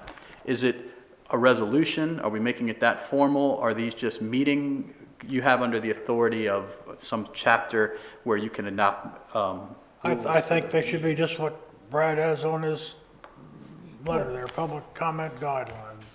And we Okay. can accept it by consensus, or we can accept it by vote, I don't care. okay, so I'm just gonna make them meeting rules types of things and handle them that, in that way. You present it to them as the workshop. If we have any questions about it at the April workshop, we can revise it, and we'll have it amended Monday night. All right, that's what I need to know. Okay. One of the other things that was suggested was a signage with these things. I think, Brad, you talked about that. Well, and that's how the county advertises No these. harm When in you that. walk in the door, they have a large poster board that says, these are the rules, and then they have it on their TVs throughout the meeting as well. So it's just something to consider how we advertise it. It could be, something plastered on the wall up there, just so people can see these are the rules, and they don't have an excuse of, I didn't know. Like, it's right there. A lot of places, they put them on the website, they put them on the podium. Right. They put, Yeah. And on certain meetings, and it's, again, you have to kind of do it by feel, they read some of them, or they read the appropriate ones. I mean, these might be in a different order, but they read them so that if there's 1,000 people in here, you want the rules to be very clear, even though they might not have read them. This is the rules, so everybody adjusts their expectation. You know, what we could do is when we post our agenda on the website or Facebook or wherever it goes, just have these scroll at the Attached end to of it. Be a second page? Yeah. I can say, yeah. Well, let's figure out what they are first, then we'll Right. Okay. do that. Well, and you put it up with the workshop agenda, because on the Monday night, there wouldn't necessarily be, or however we do it. However we decide to make it happen. I could see some kind of link or something that, but okay, that's the plan. All right. What else? That's it for that one. Then I'm, Any to questions him. before we move on? Well, as I mentioned, Do we want to, Do we, I do know we for want to adjourn for lunch and just eat and go, or do we want to save the updated charter for later, or we can do that as a working lunch? What do you want to do? me, I want to do the working lunch. That way we Okay. can- Everybody in favor of that? Works That's for me. fine. With the goal of being over by noon or as closely thereafter as we can be, okay? Okay. So you want to take a recess till Recess for lunch. Okay. yeah. All right, let's take a everybody needs it? let's take a recess until lunch comes. We'll grab our lunch and then reconvene and consider the last item, update on charter and code. Okay? Okay. Very good. do we have to vote? Thank you. I'm just making sure. I know, right? No, a recess is. are you going downstairs? I'm taking enough recess. Don't you remember that from school, from elementary? Yeah, I had to ask school permission to go recess? outside.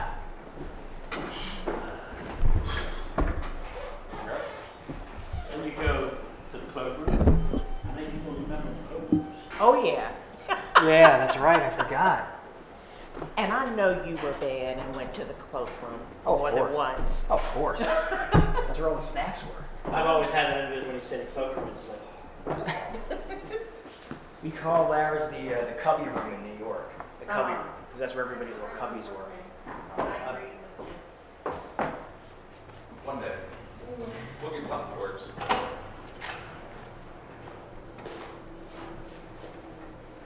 Is the food actually here? not yet, no. Sorry. It's better than this. Yeah, so you can tell the way I'm talking, I'm off a little bit. I still got pretty bad lights and some sensitivity. My hearing is off a little bit. Whatever day is going. I mean, I can function, which is good. How do you?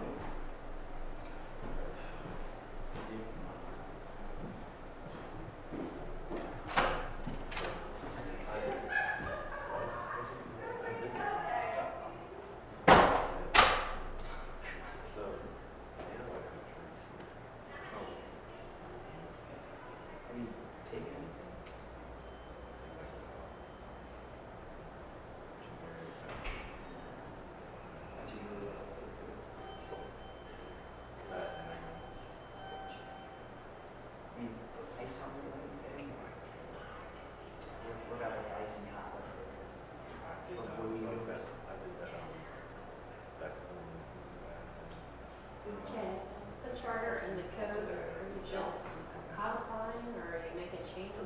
I think he's talking about like a plan to go through everything, like to go through it and fix it. That's the plan. But how to do it. The discussion will be specific things, but just whether we should do it. Yeah, because they don't have any idea what, I mean, it's not like should it be A or B, it's more of, do you guys want to spend the time and effort to do this? I don't necessarily know it's, Jim Whitebread the other day has been hoping that we'll codify the code, because it's a little confusing, it sends you all over the place on some Right. items. And put it all together. because there's conflicting provisions in the And some charter. conflicting stuff that's stupid. So that's what he's going to talk about is like, because of course, you know, everybody's going to be, oh, this is a great idea. And then it's like, well, but you guys need to sit down in like a smaller group and figure out what it is. Because everybody always hires people. That's a waste. They don't know what's going on here. We did it in the county when Donald Dell was on ran, and we did citizen. Right. We split it all up into a couple of different ones and let them, well, you know, say modified it, but then they said that. And then they made their recommendation. I mean, it's not hard. It's just the fact that they need to say, we're going to do this and we're going to follow through it because it's a long process to do. We need to take time. That's what he's going to talk about. I know, right? Yeah, I mean, it's, Yeah. I have nothing prepared for that one, so it's not anything specific. And that probably won't work, so yeah.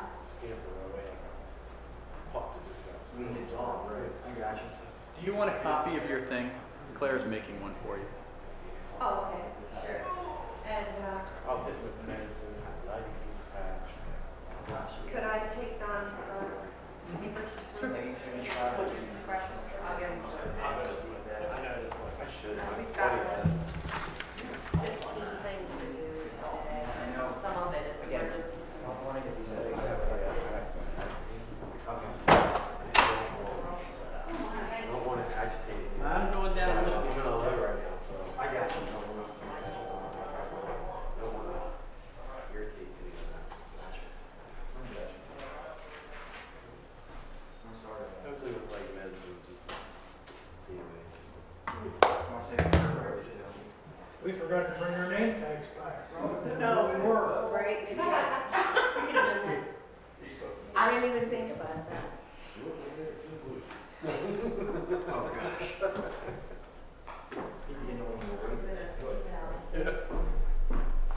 they need to reduce the diet. All right. Yeah. I can get you, if you need to leave, I can give it to you Monday night or give it to him. Actually, I'm I gonna mean, the use the rest of photocopy of the thing you like. Oh, That's what it was. no, I can wait. Okay, I mean, you know, your handwritten thing. Okay. I just forgot.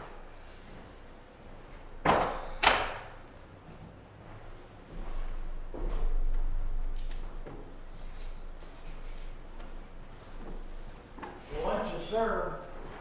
I was looking to make sure you had your keys. I heard a big one. Yeah. Reach out and go, ah!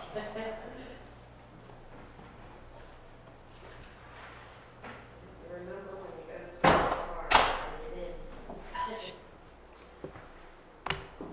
Swear every time my kids want to be 50 times, and he's still in the car. Where are you? Made yourself too accessible. No.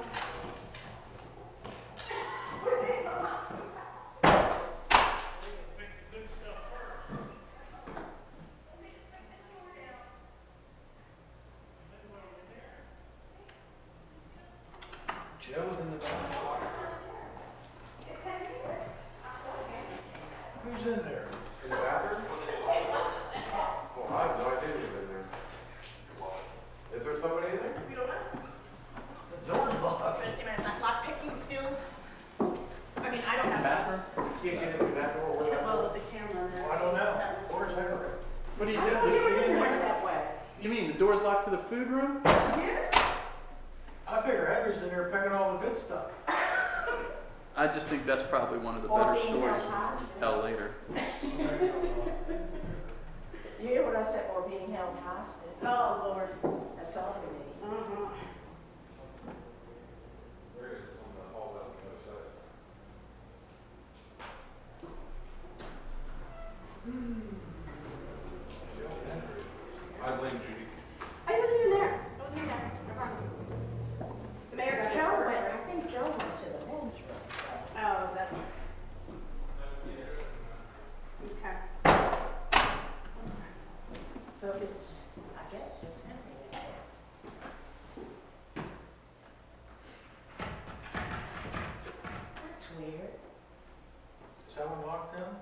benefit of all your training there?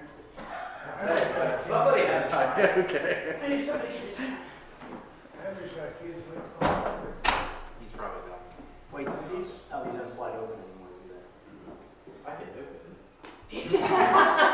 Well, somebody's coming up, okay? The elevator is. Okay, somebody's coming. There aren't that many people left to go. Say that. Food, that's how it happened. I don't think Henry's in there. No. Well, that could be. That is usually how we find Henry. We locate the food. Claire, do you have a key to the conference room? It seems that Joe locked the door on everybody. Somebody locked the door. We all decided to just play jokes. That is the Thank you. All right. Bye-bye.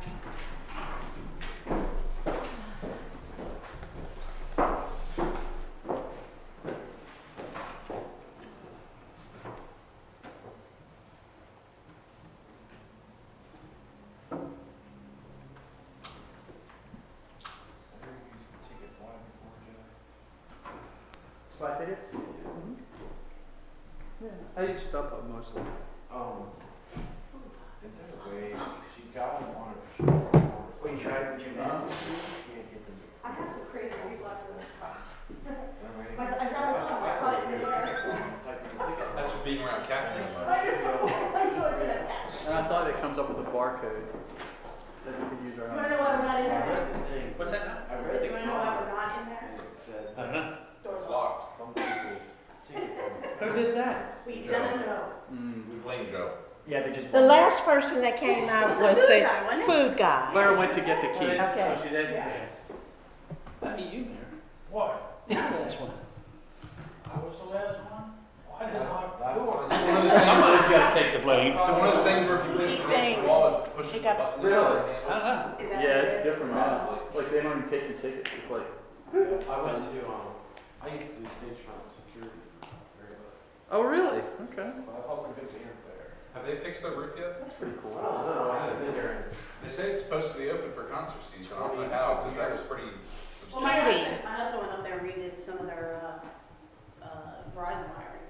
Did it? Yeah, he was telling me he went up there and it was just, it was a mess, but they were They- feverish. So this is- working on Yeah, it. they said it was gonna be open for concert season. Yeah.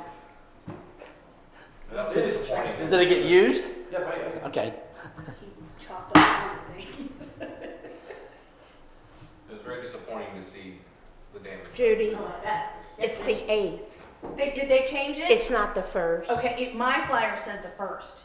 So maybe they did change it after the fact. Okay, because I even have it on the 8th. Okay, I'll have to check my Okay. things. Because, yeah, I can't tell you how old the flyer is that I have. Okay. Am I missing You sentences know what? I'm discussing? Let's Am go I downstairs. clear enough? Am I I'll have to go down and see if they clear still enough have. in discussing? the You old guys ones down there. understand what I'm- I thought you were Sounds fine. Thank you. You're making as much sense as you usually do. Right. I think you sound okay. That's a safe All I answer, hear Jack. is like echo. Well, thank you very much. Did they just leave us for the food? Claire has got the key, so unless Henry's got it. Jim, scratch what we told you. The opening is the 8th. What is? The, the opening of the museum is the 8th Okay. from 2 to 4. Judy had got something that said the 1st, but mine says the 8th. Well, let me mark that down. I'll say April 1st is. Yeah, that's what we're talking about. Claire's the savior. Well, I don't know yet, I think it's. Just kick the door down. I wonder if the country kitchen guy's still in there.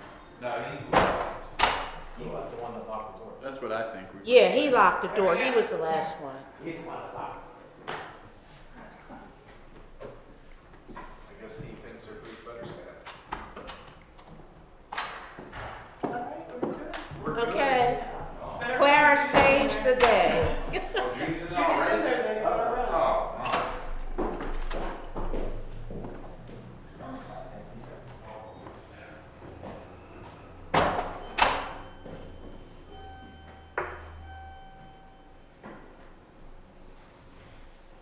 It's amazing what different differences with no negative energy. I'm telling you, you can actually get things done. Right, Kim, even she just sitting there for some time, and she could have patients there to get grab some food.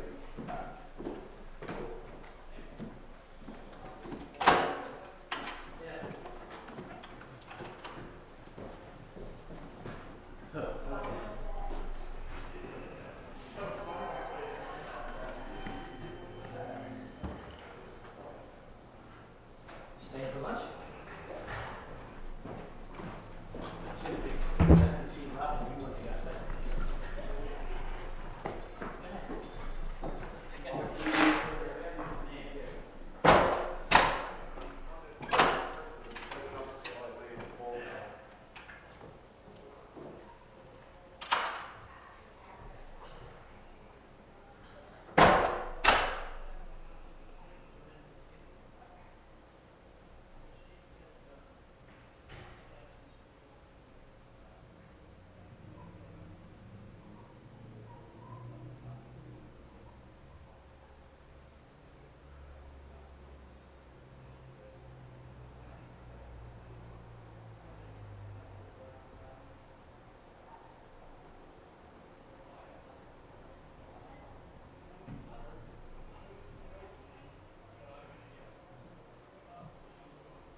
We did say working.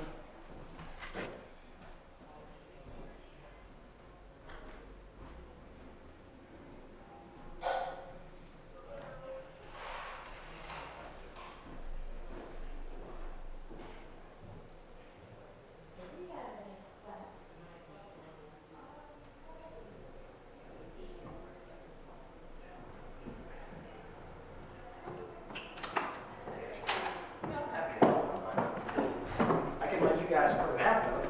I think we can handle that. Brad's now the city manager. You know, that's not. He's not here somewhere.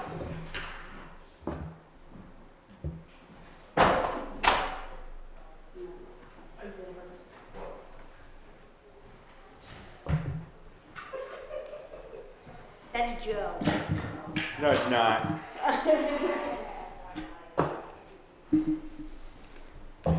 got you. Okay.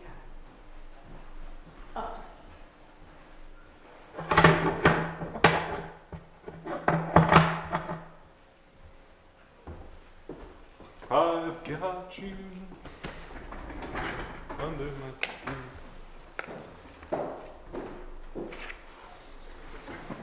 Does it say something about the Taneytown?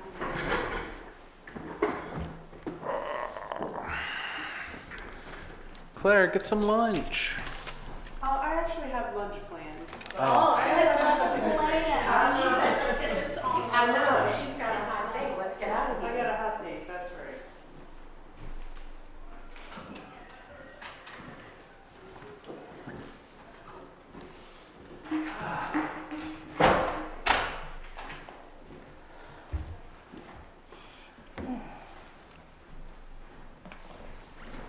There's cutlery in the kitchen, Henry.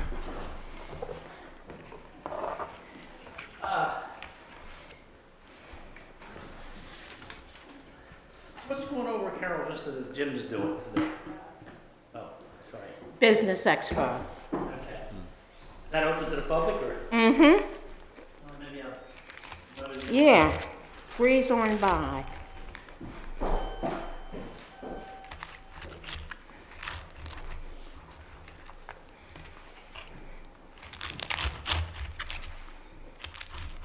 Diane, what were your thoughts on the food at the MML dinner? Horrible. Thank you. You know mine. I didn't eat half of it. You also poured salt on yours, and then I complained didn't it was even too eat half of mine either. salty. I mean, it was acceptable, but I definitely wouldn't ask them to cater something for sure. I don't know, did anybody have the chicken? That was the only. She didn't, what's her name? From SBDC didn't care for the chicken. Oh, really? In fact, she didn't even eat half of it, I don't think. Amy. Yeah, Amy. What was the other guy's name? Darren? The other guy from SBDC, was that Darren? Darren, okay.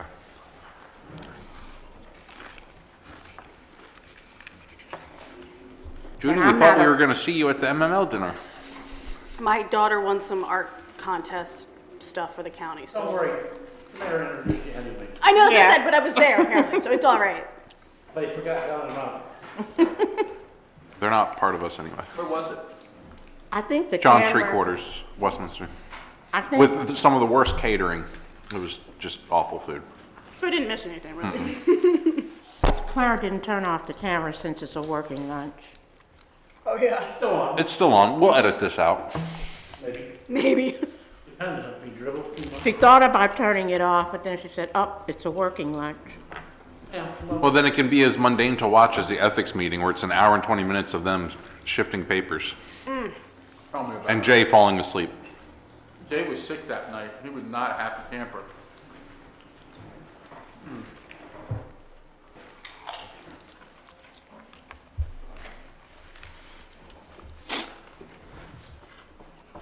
There's got to be a more efficient way to do that.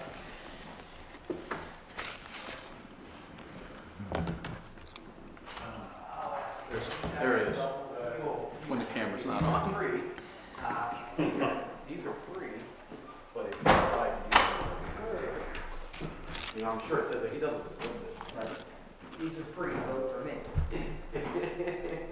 That was the first flyer they had, so they must See, have changed it. I didn't even see that flyer. Oh, you- I didn't get okay. it that way. Okay. Uh-huh. Yeah. So I was like, Is that before they realized that that's Easter Sunday? Yeah. Bunch of heathens. I think it was, he happened to be alone. Don't say that stuff while I'm eating. I wish I could have thought of a different address. I'm hoping you're making photocopies, because if you weren't, I was like, I lost. No. Right. Very good. That's.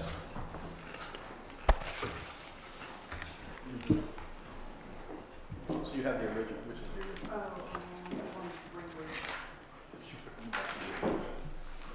Good.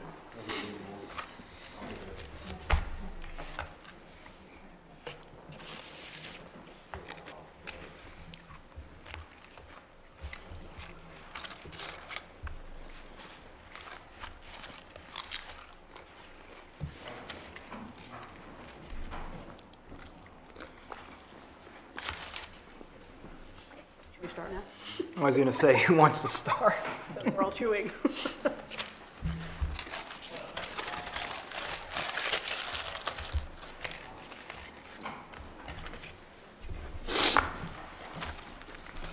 The good sandwiches.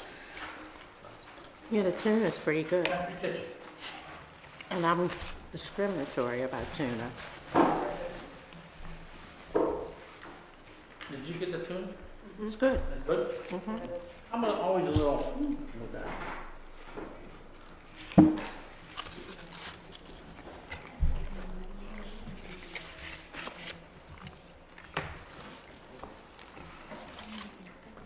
Jim, what did you think of the beef you had the other night? The dinner the other night, he didn't like it either.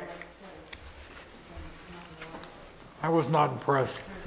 Now, who catered it?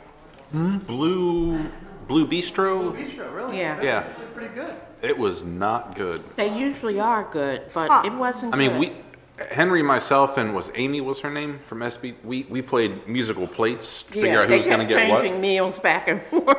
So Henry ended up with the beef, she ended up with the chicken, I ended up with like a squash parmesan, which wasn't horrible considering it was squash, but I wouldn't want it again, we'll put it that way. Right. And Jim and I had beef tips that were not Henry had tender. beef, I think. You had beef. Oh, come on, and they were beef bricks. And Henry said the sauce was very salty on the beef. I took Weird. one piece of that beef and that was it. That's really strange. How were the potatoes? Because they looked underdone to me, but I didn't eat my potatoes. It's not memorable. yeah, sorry. It was not great. What I think is like, Well, they probably had that cooked and prepped, and it sat out for a while and got dried out. Yeah, they probably cooked it at their all the kitchen, stuck it in places we heat could have pans, eaten in Westminster, and they choose that. they could have gone to, They could have done the Rock- back room Rock at Rock Salt. Salt, yeah. and had that back room, or Balkers, or somebody. Could have had the upstairs of a Lorden's. I could have had some roast duck. Ah, love their roast duck. That is good over there. You have Johansson's right there. You've got, I mean, they've got some dining places. And dessert was bread pudding, ice cream with caramel sauce. Wow. Yeah, the bread pudding was a little, How was it? I don't eat bread pudding. I don't know, it was a little too mushy for me, but that might just be the fact that it's bread pudding. Have raisins in it? It had little chunks of something dark. I couldn't tell if it was raisins or if they dropped flies in it. I'm not Oh, sure. no. I didn't eat that either. See, what you said about bread pudding is exactly why I don't eat it. Yeah, the mushiness. I Yeah, like bread pudding, but only without raisins. it's as bad as rice pudding, quite frankly, to me. I don't like that either. Rice pudding too. I always tell people I don't like bread pudding, I don't like wet bread. Right? Although I've had a really good French toast casserole, which is actually, it's really good. I would highly recommend that. But French toast casserole. yeah, My sister makes that at Easter. it's basically just layered French toast that you put in the oven, like a baked thing. Yeah. I've seen it where people put cinnamon and bananas in it before they do it, and it turns out really well. Or they'll do layers of like a cream cheese frosting in it. Oh, yeah, yeah. At that point, it's just, 1,200 calories a slice.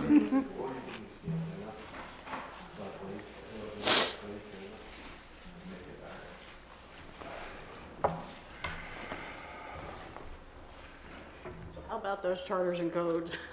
I was gonna say, he wants to start work. I guess there's some Well, the more mayor's things almost done. doing. And you got what? Are we ready to go? Last round for We're ready. Oh. Reconvene. What do we need about the charter and code? Okay. Oh, here. Okay. The charter, updated the charter and the code. It's been almost 20 years. I'm gonna get the exact date. It's pre-1990, we know. Yeah. Hi. So, and I know Jim and I were around at that time, and what we did was we sent that out to a company. And they reformatted, and made some changes, and sometimes I think, quite frankly, what happened was there were some things, maybe Jim can attest to this, that was dropped out of there that we always thought, well, it should have been in there. And so, I think it's time to do it again, but not with a company. You know? And the thing that if we're happy with the format, I think, and I can say I am, then what really remains is that we go through with maybe like a committee, and these people are going to come in, as we go through this, they'll come in and they'll come out. Like, for the code for, like Winfrey's side, we'll bring him into the fold here to discuss what he personally has had interaction with and problems with. So correct. And then we'll take it section by section. Jay and I kind of talked about this a little bit. And then we'll turn it over for his review lesson. And then your methodology on passage, I think I'd like you to kind of address that. So you realize this is like a long process. Yeah. And you can't really pass one thing until you go through the whole process, because the last part may affect the first part back and forth. So it'll eventually be codified in the book again. I mean, that's just the people printing it. But to adopt it, what a lot of people do, they make the mistake of saying, here is our recodification. We want to adopt and amend and adopt, and it's one thing, and here it all is. And the problem is that you'll probably find people in the public that somebody will be against something in there. Everybody will be against something, so everybody is against it because of that. And I had a client town that the whole thing failed because somebody didn't like one thing in it, and it was a referendum. So the better way is more cumbersome. Okay, it seems like a big pain, but you break it down into specific sections and you pass each section, and you don't do it all at one time. So you say, let's say there's 10 sections, and the first two go the first month, the next two go the next month, the next two go the next month. So this is like a 4 or 5 or 6 month process. And you can fill in the blanks of why that would be the beneficial for that, because any referendums and things would not be, they could be specific on whatever issue it is instead of on the whole thing. So you don't throw the baby out with the bathwater, in other words. Now, we have a professional company that does this and tells us how we need to correct it. Well, here's the problem that the city manager was trying to say is, and I've had experience with my clients too. If you give them the book and you say, here, I want you to update this. This company is in, I don't even know where they are. The one I dealt with was in Washington State. So they go through and they look and they say, oh, you could have a better dog bite ordinance, or you could have a better this. They don't necessarily know how it all interacts here. So you're beyond that. We're going to give all this to the company to just say, put it back in the code book the way it is, and give it all code numbers and things like that. But the hard work and the heavy lifting has got to be done by us. And that's what you're agreeing to when you get on this, is that the city manager, when we talked, you got to figure out how wide you want to make this net. Typical towns say, we already know what the code is. You're not going to do new things, okay? You're not going to come up and say, as part of the code revision, we're going to do a downtown blight ordinance. Okay, that's not part of this. That may be something different that you want to do. This is simply, let's look through each section, see what doesn't work, what contradicts, so on and so forth. And you probably are going to need like a committee of probably like 2 council people, 1 council person, something like that, on this little committee that Henry's talking about. And then you meet once every 2 weeks for the next, 3 months, 4 months. The rest of your life. And you break it down into, all right, the charter, which requires a lot more effort to amend things, and then the code. And that's kind of how it is that there really wouldn't be outsiders like a company involved. Some places allow, they do it in citizen groups. The citizens come in and have comments on this. The thought when we talked about it was this isn't like a revision.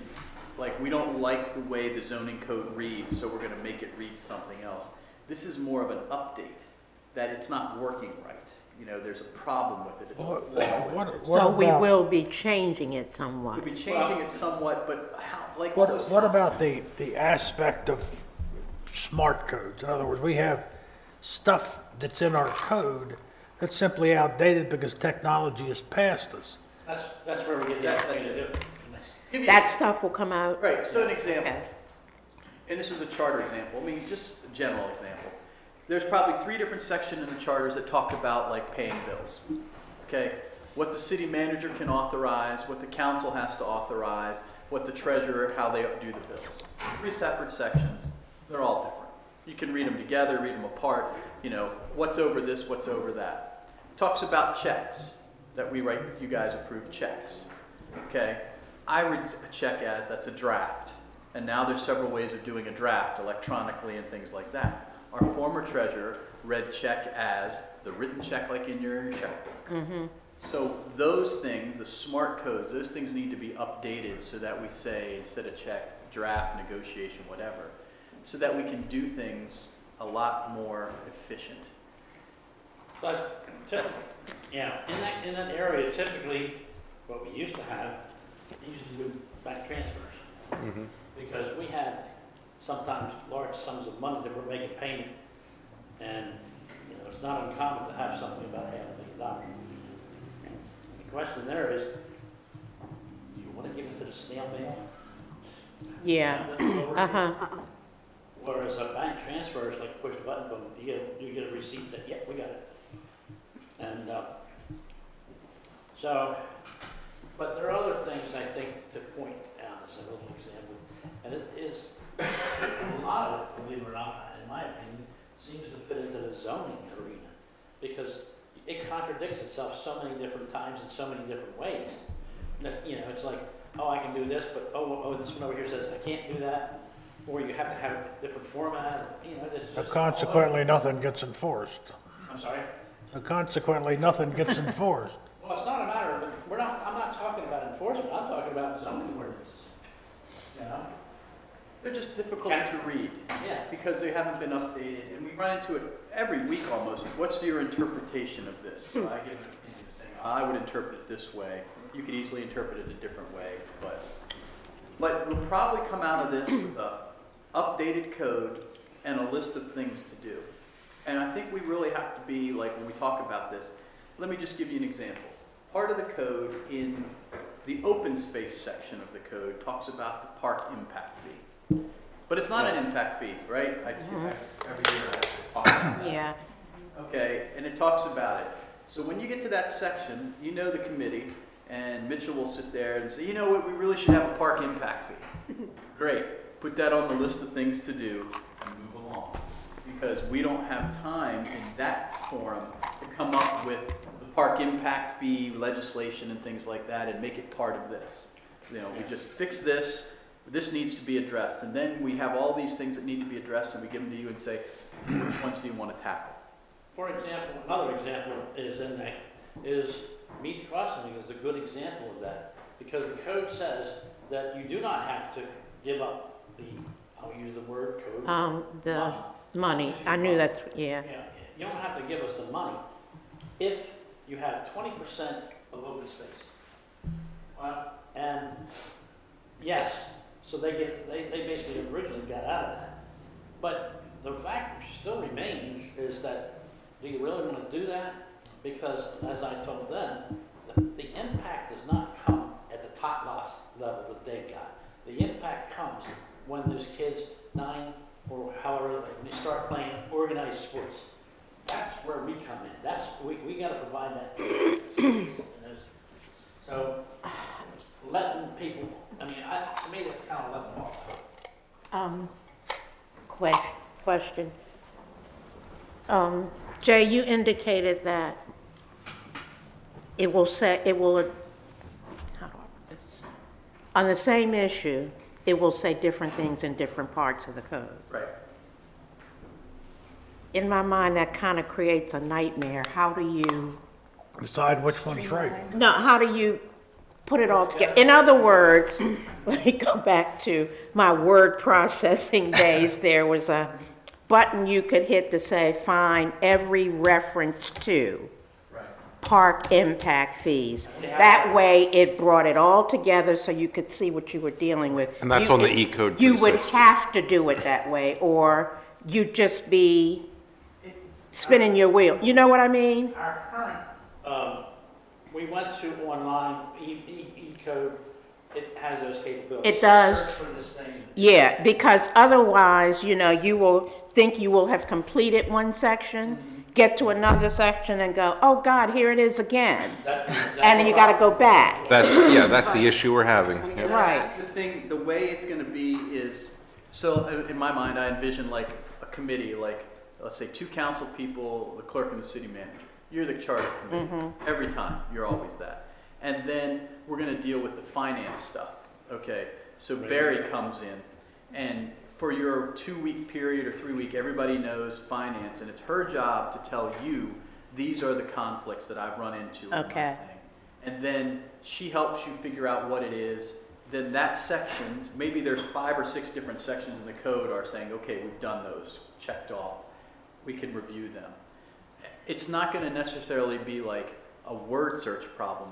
I mean, the example with the city manager, we changed it so he, and I don't know the exact numbers, but he can buy things like up to $20,000 or $30,000 or whatever it is, okay? We were all clear on that. We passed the ordinance, we said that's what we wanted and everything like that. Well, there's another section that wasn't even part of this that's somewhere in purchasing that talks about getting council approval for things over $15,000. Well, we didn't change that. We changed it over here. Yeah, and you didn't change, yeah. Right. In your mind, you did change it, okay? But the code didn't do that. So that's what you're talking about. You got Right, you gotta find every little place. Does there need to be some kind of decision by council about what takes precedent? In other words, charter takes precedent over resolution or vice versa? Hopefully they're equal. I think that you'll probably break that into like 2 categories. The things you've addressed. So like while we've been here, more or less, even though it hasn't been specifically you, if you've addressed it like the city manager's thing, it was like, well, you know, we said we wanted it to be 20,000. That was the last time we dealt with it, so we're fixing it to 20,000. Or if it's a case of like first impression, it's like, well, we don't know about the hiring authority or the creating of new positions or something like that. That would be one where you'd say, all right, council, how do you want to deal with that? To give you some other quote examples, is emergency procurement. We've had that situation, and it's like convoluted what has to happen. I mean, it goes to the mayor, he's got to do it, it's supposed to come to the council, and it's like all the way up to the fact to some degree. In the meantime, we got an emergency, you know. So we need to take a look at those processes as well. And that's why I'm in favor of doing it this way, because the people who work with that on a regular basis know where the problems are. The last time we did this, we shipped it off and said, fix it. And, well. Because that's easy, because you don't look at it. Just like, you know, if somebody else looked at it, it must be good. And then I'm thinking that like in subject matter chunks, so forget the specific code, but subject matter chunks will come back to you so that you can talk about the theory. So for example, zoning, you know, we're going to want to pull our hair out when we start talking about signs and things like that, okay? But something that's a little more like finance. Once we got Barry on board and everything's done, then we come back to you and say, okay, just so you're clear, there is no requirement in the charter or code that says you all are supposed to take votes on the monthly financial statements or the checks. In fact, it's a little misleading to everybody when you actually vote on those. Exactly. Those checks have been paid. Paid already, And you don't have the authority to unpay them. which is what we had to tell Councilman Frazier, you You have know, a city manager. that the check's gone. Right? The second thing is the monthly financial statements. There's nowhere in there do you have to approve those. When you take a vote on those and you say you're approving those, just so you know, they're not really the monthly financial statements. Those were prepared for your benefit. Think how you do your checkbook, okay? If I said balance your checkbook today, you'd be like, great, I just got the statement on the 10th. Well, we prepare these the first week of the month, so the bills and things aren't even accounted for in the last month. It's based on the week before that. So it's not a financial statement. It really shouldn't, it doesn't tell you anything. I mean, if it does, I'm pretty impressed. Maybe there's a way that you tell the finance guy or finance girl, we want a different presentation. We want charts, we want graphs, we want something easy to understand as opposed to these things, because nowhere in the charter does it say we have that. I know that's where we started with the charter, but when you look at it, you say, well, the charter doesn't make us do this, so maybe there's a better way we can Right. See, the way that I'm sorry, I was going to say real quick. Another example that I have to give you is last year. Last year, our insurance, both legit and the environmental insurance, were due June 30th. But had to be paid. Now, turns out it was beyond my ability by money. So it was going to go to council. And that was like, you already expired. It's over. So what I did was I went over my boundary. I said, we got to pay for that. Right now, right today. Because you don't want that to lapse. And of course, then I had to get involved and say how ridiculous that all is. It's not like you bid police cars. We are members of the insurance company. We own a piece of that insurance company. We're not going to bid that out. It's not even something that needs to go to you at all to be for approval because it's the insurance that we have. If you say you wanted to bid it out, well, then it's different. But we keep legit. Just like we keep CDM. I mean, unless you change some of these core things.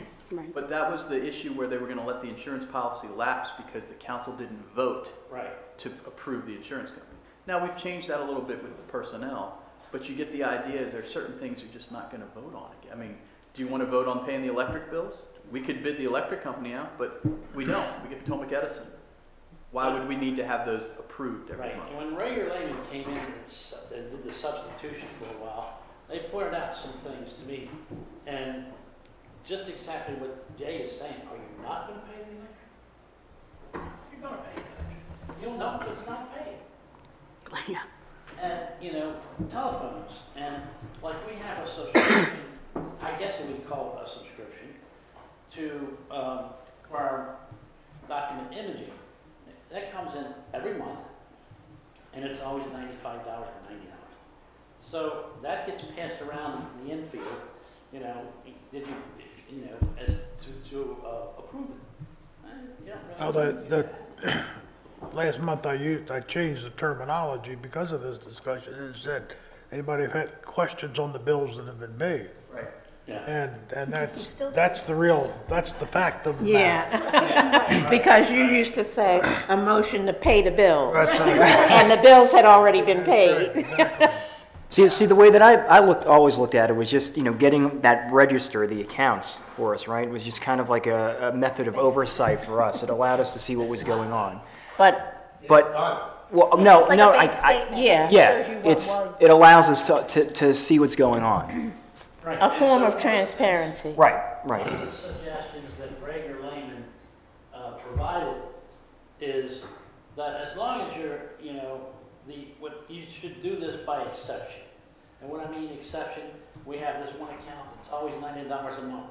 So when it comes across the treasurer's desk, if it's 2,000, it's like, whoa. That's not happened? right, yeah. And so you work by that. And I've asked her to check to see if the software can do that, because the software can give you an exception report. Anything open this is your normal, and this is Yeah, to kick it back. right. Kicked it out and said, hey, something's wrong with this, or at least look at it and then. Mm-hmm.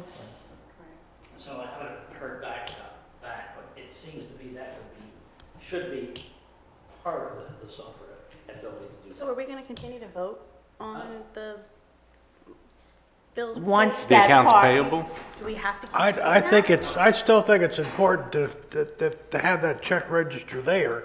Oh, yeah, no, I definitely. But I don't see believe the there's a appeal vote to necessary. yeah. But no vote necessary. Because the vote is inconsequential. It does nothing. What I'm really talking about is more of the internal things. Right, we get that. Passing around the stuff that, that goes on in here that delays the process. Yeah. Okay. Yeah. And there are some of them, like, we get late fees because of this. And I can tell you that what was shocking to me was when Rager Lehman came to me and said, Liz is over, she's loaded up. I went, how come that? It's like, how can that be? But when you're looking at all the things that she does for accounts payable, and you're doing everything by check, and then you're passing it around the infield, that slows the process down. She's working like crazy doing that. I think we can streamline that, but some of it takes the ordinances to have to change to do that too. Much of my other places, they structure their agenda different. So once you have all the information and get Barry on board on what you would like to see on a report and stuff, they don't put them as agenda items for like voting, because ours is under new business. Right. Okay, which implies it's new business that needs to be done. It's under like the report section, like the city manager gives. It's a departmental report. the treasurer It's a- gives you yeah. report. And so it's like, if you have any questions, the reports are there, and everybody gets to see the check register, because everybody can identify with that. You have one at home, you know how to Well, read. that would be a perfect place, just to include it under a departmental report. Anybody have any questions? Finance department, this is it. Yeah. And I can get you some examples about what like other towns do, because check register is great, but you need to talk to the treasurer about how she can reflect what you need to see. I mean, do you really go through those other pages and say, well, what's our balance? Because the day she printed it, it's different the very next day. Right. Well, the other side of it is, if we're looking at the check register, we're not looking at any electronic transfers either. Right. So, should we be aware of those? Well, could she make a disbursement report? Could Right. she give you a report on disbursements? Could she then say, I'm not gonna, because literally, it is a waste of time to print all those things out. Yeah. Not Yeah. the check registers, the other things you get, Right. because it doesn't convey any useful information. Would it be better to not have that and say, every quarter, we want to have a quarterly update? Doesn't your finance people send you that? But you don't get it at the end of March, right? You get it at the end of April for March, January through March. So you know you're going to have the quarterly update on the first quarter, the month after it's done. Once it's closed out. Right, and then she knows that, and it might not jive with the audit reports, remember, these are unaudited and there's things, but you don't care about like depreciation. You want to know, how much money do we have in this account? You know, and she could probably do that. I have examples from other specified towns time. that make it readable so that you could actually put it on the web page. You know, they're in color, they have pie charts, they have, you know, little, this is 15% of admin, this is sewer, this is that. Yeah, You know, yeah, those kind of That's good. Yeah, that's like, now think about what you just said too, is where do you want to do that? I mean, if we're gonna do, let's say we're doing a bank transfer and what we're doing is we're paying interest on the loan that we have for XYZ, MBE. Now, we pay that, how we pay that is, we pay principal and they're separate, and then interest, and they're separate. How detailed do we need it? How detailed do we need it? Well, I that's my question, is, mean, you know, if we sent $326,000 to pay off a bond issue, we don't need to know how much of it was interest and how much of it was principal. I just want to know what you paid. question, that's a different thing, because if you want that, that's fine, but it's gonna be much like checks. It's gonna be what happened, because we already did the transfer. Well, again, that's what we agreed to when we passed the bond issue, or whatever it is. Well, I think you should, like we said, you're gonna jump into this. Finance probably should be the first thing we talk about. And then I think you get the new treasurer to say, look, this stuff you're giving us isn't usable. Okay, I don't wanna spend an hour trying to figure it out. Give me something usable, what do you suggest? And let's try it, you know, that kind of thing. Instead of us dictating what we wanna see. That's Oh, good, yeah, that's a good definitely. approach. Tell us, Yeah. how would you present it and what should we know? Uh-huh. Help us manage this. And then when she brings that back, we'll say, well, we need to know this too. Right. Right. If there was something more. Or this is more than we need to know. We can say that. That's right. Right, it's on a need to know basis, you don't need to. No, but there are other things that, and then we're really getting a little off this topic, but some of the things that organization, the financial organization, should also be doing is doing projections. You know, where are we going, and how stable is our finances? That needs to be, and it was not done previously. So y'all been flying down the road, and you really don't know. Right. Where, you don't know where we are in respect to all the other things. Right. I think that's something that I'm going to get her to do at some point in time. It's not something I think you probably need every month. It might be something that you would look at on a quarterly basis. Quarterly's appropriate. Yeah, But I think it's good to have that. I mean, you need to know where you're taking the ship. So, you don't have to decide tonight. I would really prefer that this be done in a public arena where there is public. And you appoint your committee, and away we go. But it's gonna, like I said, it's gonna take a long time before we get to the end of the road. Well, it has to be done. Right. Ideally, we should have it done within a year before the council potentially changes and something gets derailed. It's all That is ideal. It's all about the priority. I've had people, for example, some people say we want to have the public involved. Okay, the public usually gets to see this at the end, not as members of the committee. Okay, that just creates more issues. But I think you could bang this out in 3 or 4 months if you said, this is a priority, now we're not going to do other stuff too. You know how we are with that. Start these long-term things and say, all right, we don't have to deal with this for 2 weeks. I mean, this should be an every week thing until And it's done. that's really how it should be done, and I agree, because if you, like we did the water study, you know, there was a projection, there was a line, there was a meeting date, and it progressed. And if you don't do it that way, you It know, actually becomes more cumbersome. so, and you're right, because if it carries, you know, in my previous life, we always said if you can't get it done in one administration, it'll never get done. Right. Exactly. Well, you got the budget coming up, so, you know, the finance stuff, that's gonna be a little much to ask her to do 2 things at the same time. Mm-hmm. And so, I you have know, the behind. budget's gonna get approved in what, May or June, so that's 2 or 3 months from now, She's coming out with a schedule. right?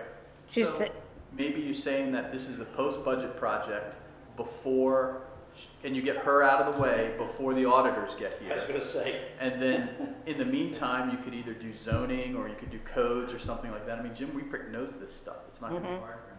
But you could try to get that, if she's gonna do like June, maybe you're hitting like a April, May for him. And I think you could get this out by the end of the year. and I agree, you gotta have the dedication to do it. You can't, sometimes you get derailed by firestorms and, you know, all the other stuff that happens. so you're saying, your suggestion, Jay, was to start on something else while our treasurer is busy? Yeah, I Yeah. think that like, if Okay. not this month, next month, whatever meeting you do, you make this, you talk about it with all the public here, and then you say, these are gonna be the members of the group. Okay, and you deal with that so that you have a member. You don't want a quorum of the council, because then it becomes open meetings and notices. Yeah. So you'll all have a chance to vote on it, so pick Yeah. the people that you don't really want, you know, to have time to do it. And I don't know, Jay and I haven't talked about this, but one of the things that I think we should probably do is do the red line. Here are the changes, and you all can see what was, what will be, you know. Yeah, that would be very important. Yeah. And I So, think we you know, you're really in tune with what's happening. Right. I think we can get the charter, so let's break it down even further. Charter and code. I think we can get the charter stuff done in a matter of 2 months. I'd say by the middle of summer, because part of it's the finance, you could have it and you could pass the charter stuff. You could do that and then move on to the codes. And the codes are gonna be a little more problematic because there's lots of holes that you're gonna be, I wanna fix this, and you're gonna have to remember, I'm just surveying the area, I'll come back and fix it later. So, All right. So What else? we discussed this on Monday? Yeah, I think, Monday. Okay. you know, Jim's gotta come up with the committee. I think, start out, baseline would be myself and Clara. And Then 2 council members, and Yeah, well, I'm Well, talking about us. Let me give that some thought. Like when Oh, we, the other part of it would be, should it be the same 2 council members thought during the about whole, that. the whole process, or should we alternate? you know, well, I don't know. the thing is, Continuity is part of the issue that. I thought about that, and then I thought about, oh, you probably should have consistency. well, maybe have one regular and then have liaisons to different departments as they work on those codes. That could Join be. in. That could be. But That's just, you yeah. want to make it that person's baby. Yeah. So Right. that whoever is assigned, you know, if this is Judith's project, Judith has an incentive to keep it going because she turns around. Everybody's gonna point their finger at you. I don't have a real job. Judy, I already pointed my finger at you once today. She's the one that suggested it. That's one of the things, again, in the previous slide would be, who's the daddy? Who's the daddy? Oh my gosh, right? And Okay. that's what you're looking for, is somebody who's going to, you know, And I heard it mentioned before, are we talking, I think Jay said every week, twice a week? What did you say? Every 2 weeks. I think. Regularly. That you're gonna do it every week with the staff. I think that you probably have to have like a standing meeting of every 2 weeks. Okay. But you know how it is. This is, I mean, we got to know what the commitment is. I did the homework the night before the meeting. Okay. Even if it was every week. So the idea is that people have to be, that want to step up and do this, have to know that we're doing homework before we get there. And then the meeting is not a go through thing. Right, I already have it prepared. I think once the quote committee is developed and put in place, it's really not a matter of timing for any of us. We're here every day. It's how does it accommodate? Exactly, that's what I was getting at. So that's kind of what we, once that's established, then we can say, okay, I'm not throwing you under the bus, but Diane, what's your availability? Can you make every Tuesday, every Wednesday, or whatever it is, or every other Wednesday? And then, I say, Brad, can you meet that? So that way, whoever the council members are, that's probably the key thing, setting the schedule. We're here. And then, Jay won't be at these meetings. What we'll do is when we get to a point where we consider it to be done, it goes for legal review. And then he gives it back to us to actually get it done. You guys, or, this. And maybe we have a meeting at that point. You need to have your own opinions as to. All right. As well. Do you I'm want okay to with this one. I'm not. pick or volunteer like now because you're here? We might as well. Well, who wants to Well, volunteer? we don't know. Oh, you said coordinate the times and dates after you pick the people. Oh, okay. Well, why don't we think about it over the weekend, we talk, well, let me know Monday. Okay, it's not pressing. Let's do that. Yeah, 'cause we're not. I mean, seriously, it's a significant commitment. This is your job. I was gonna say, didn't you know this was her job? You make all that money? I know. We'll give All you right. 12 cents. Oh my gosh. What else do we need to talk about? Do we need to talk about Robin Frazier's comments? No. No. No? Okay. Anything else to come before us this afternoon or this morning, brother? On schedule. It's on schedule, and Yes. I thank you very much for being on schedule. I thank you very much for giving up your Sunday morning for Saturday. Most of us Saturday it's morning. Saturday. Saturday morning for the benefit of the citizens of Taneytown. Many will appreciate it. I know this is the leap forward, but a day is a little. Oh much. God, I know. You're right. I move that we adjourn. I second. Well, favor say aye. Aye. Thank you very much. And now I'm going to go.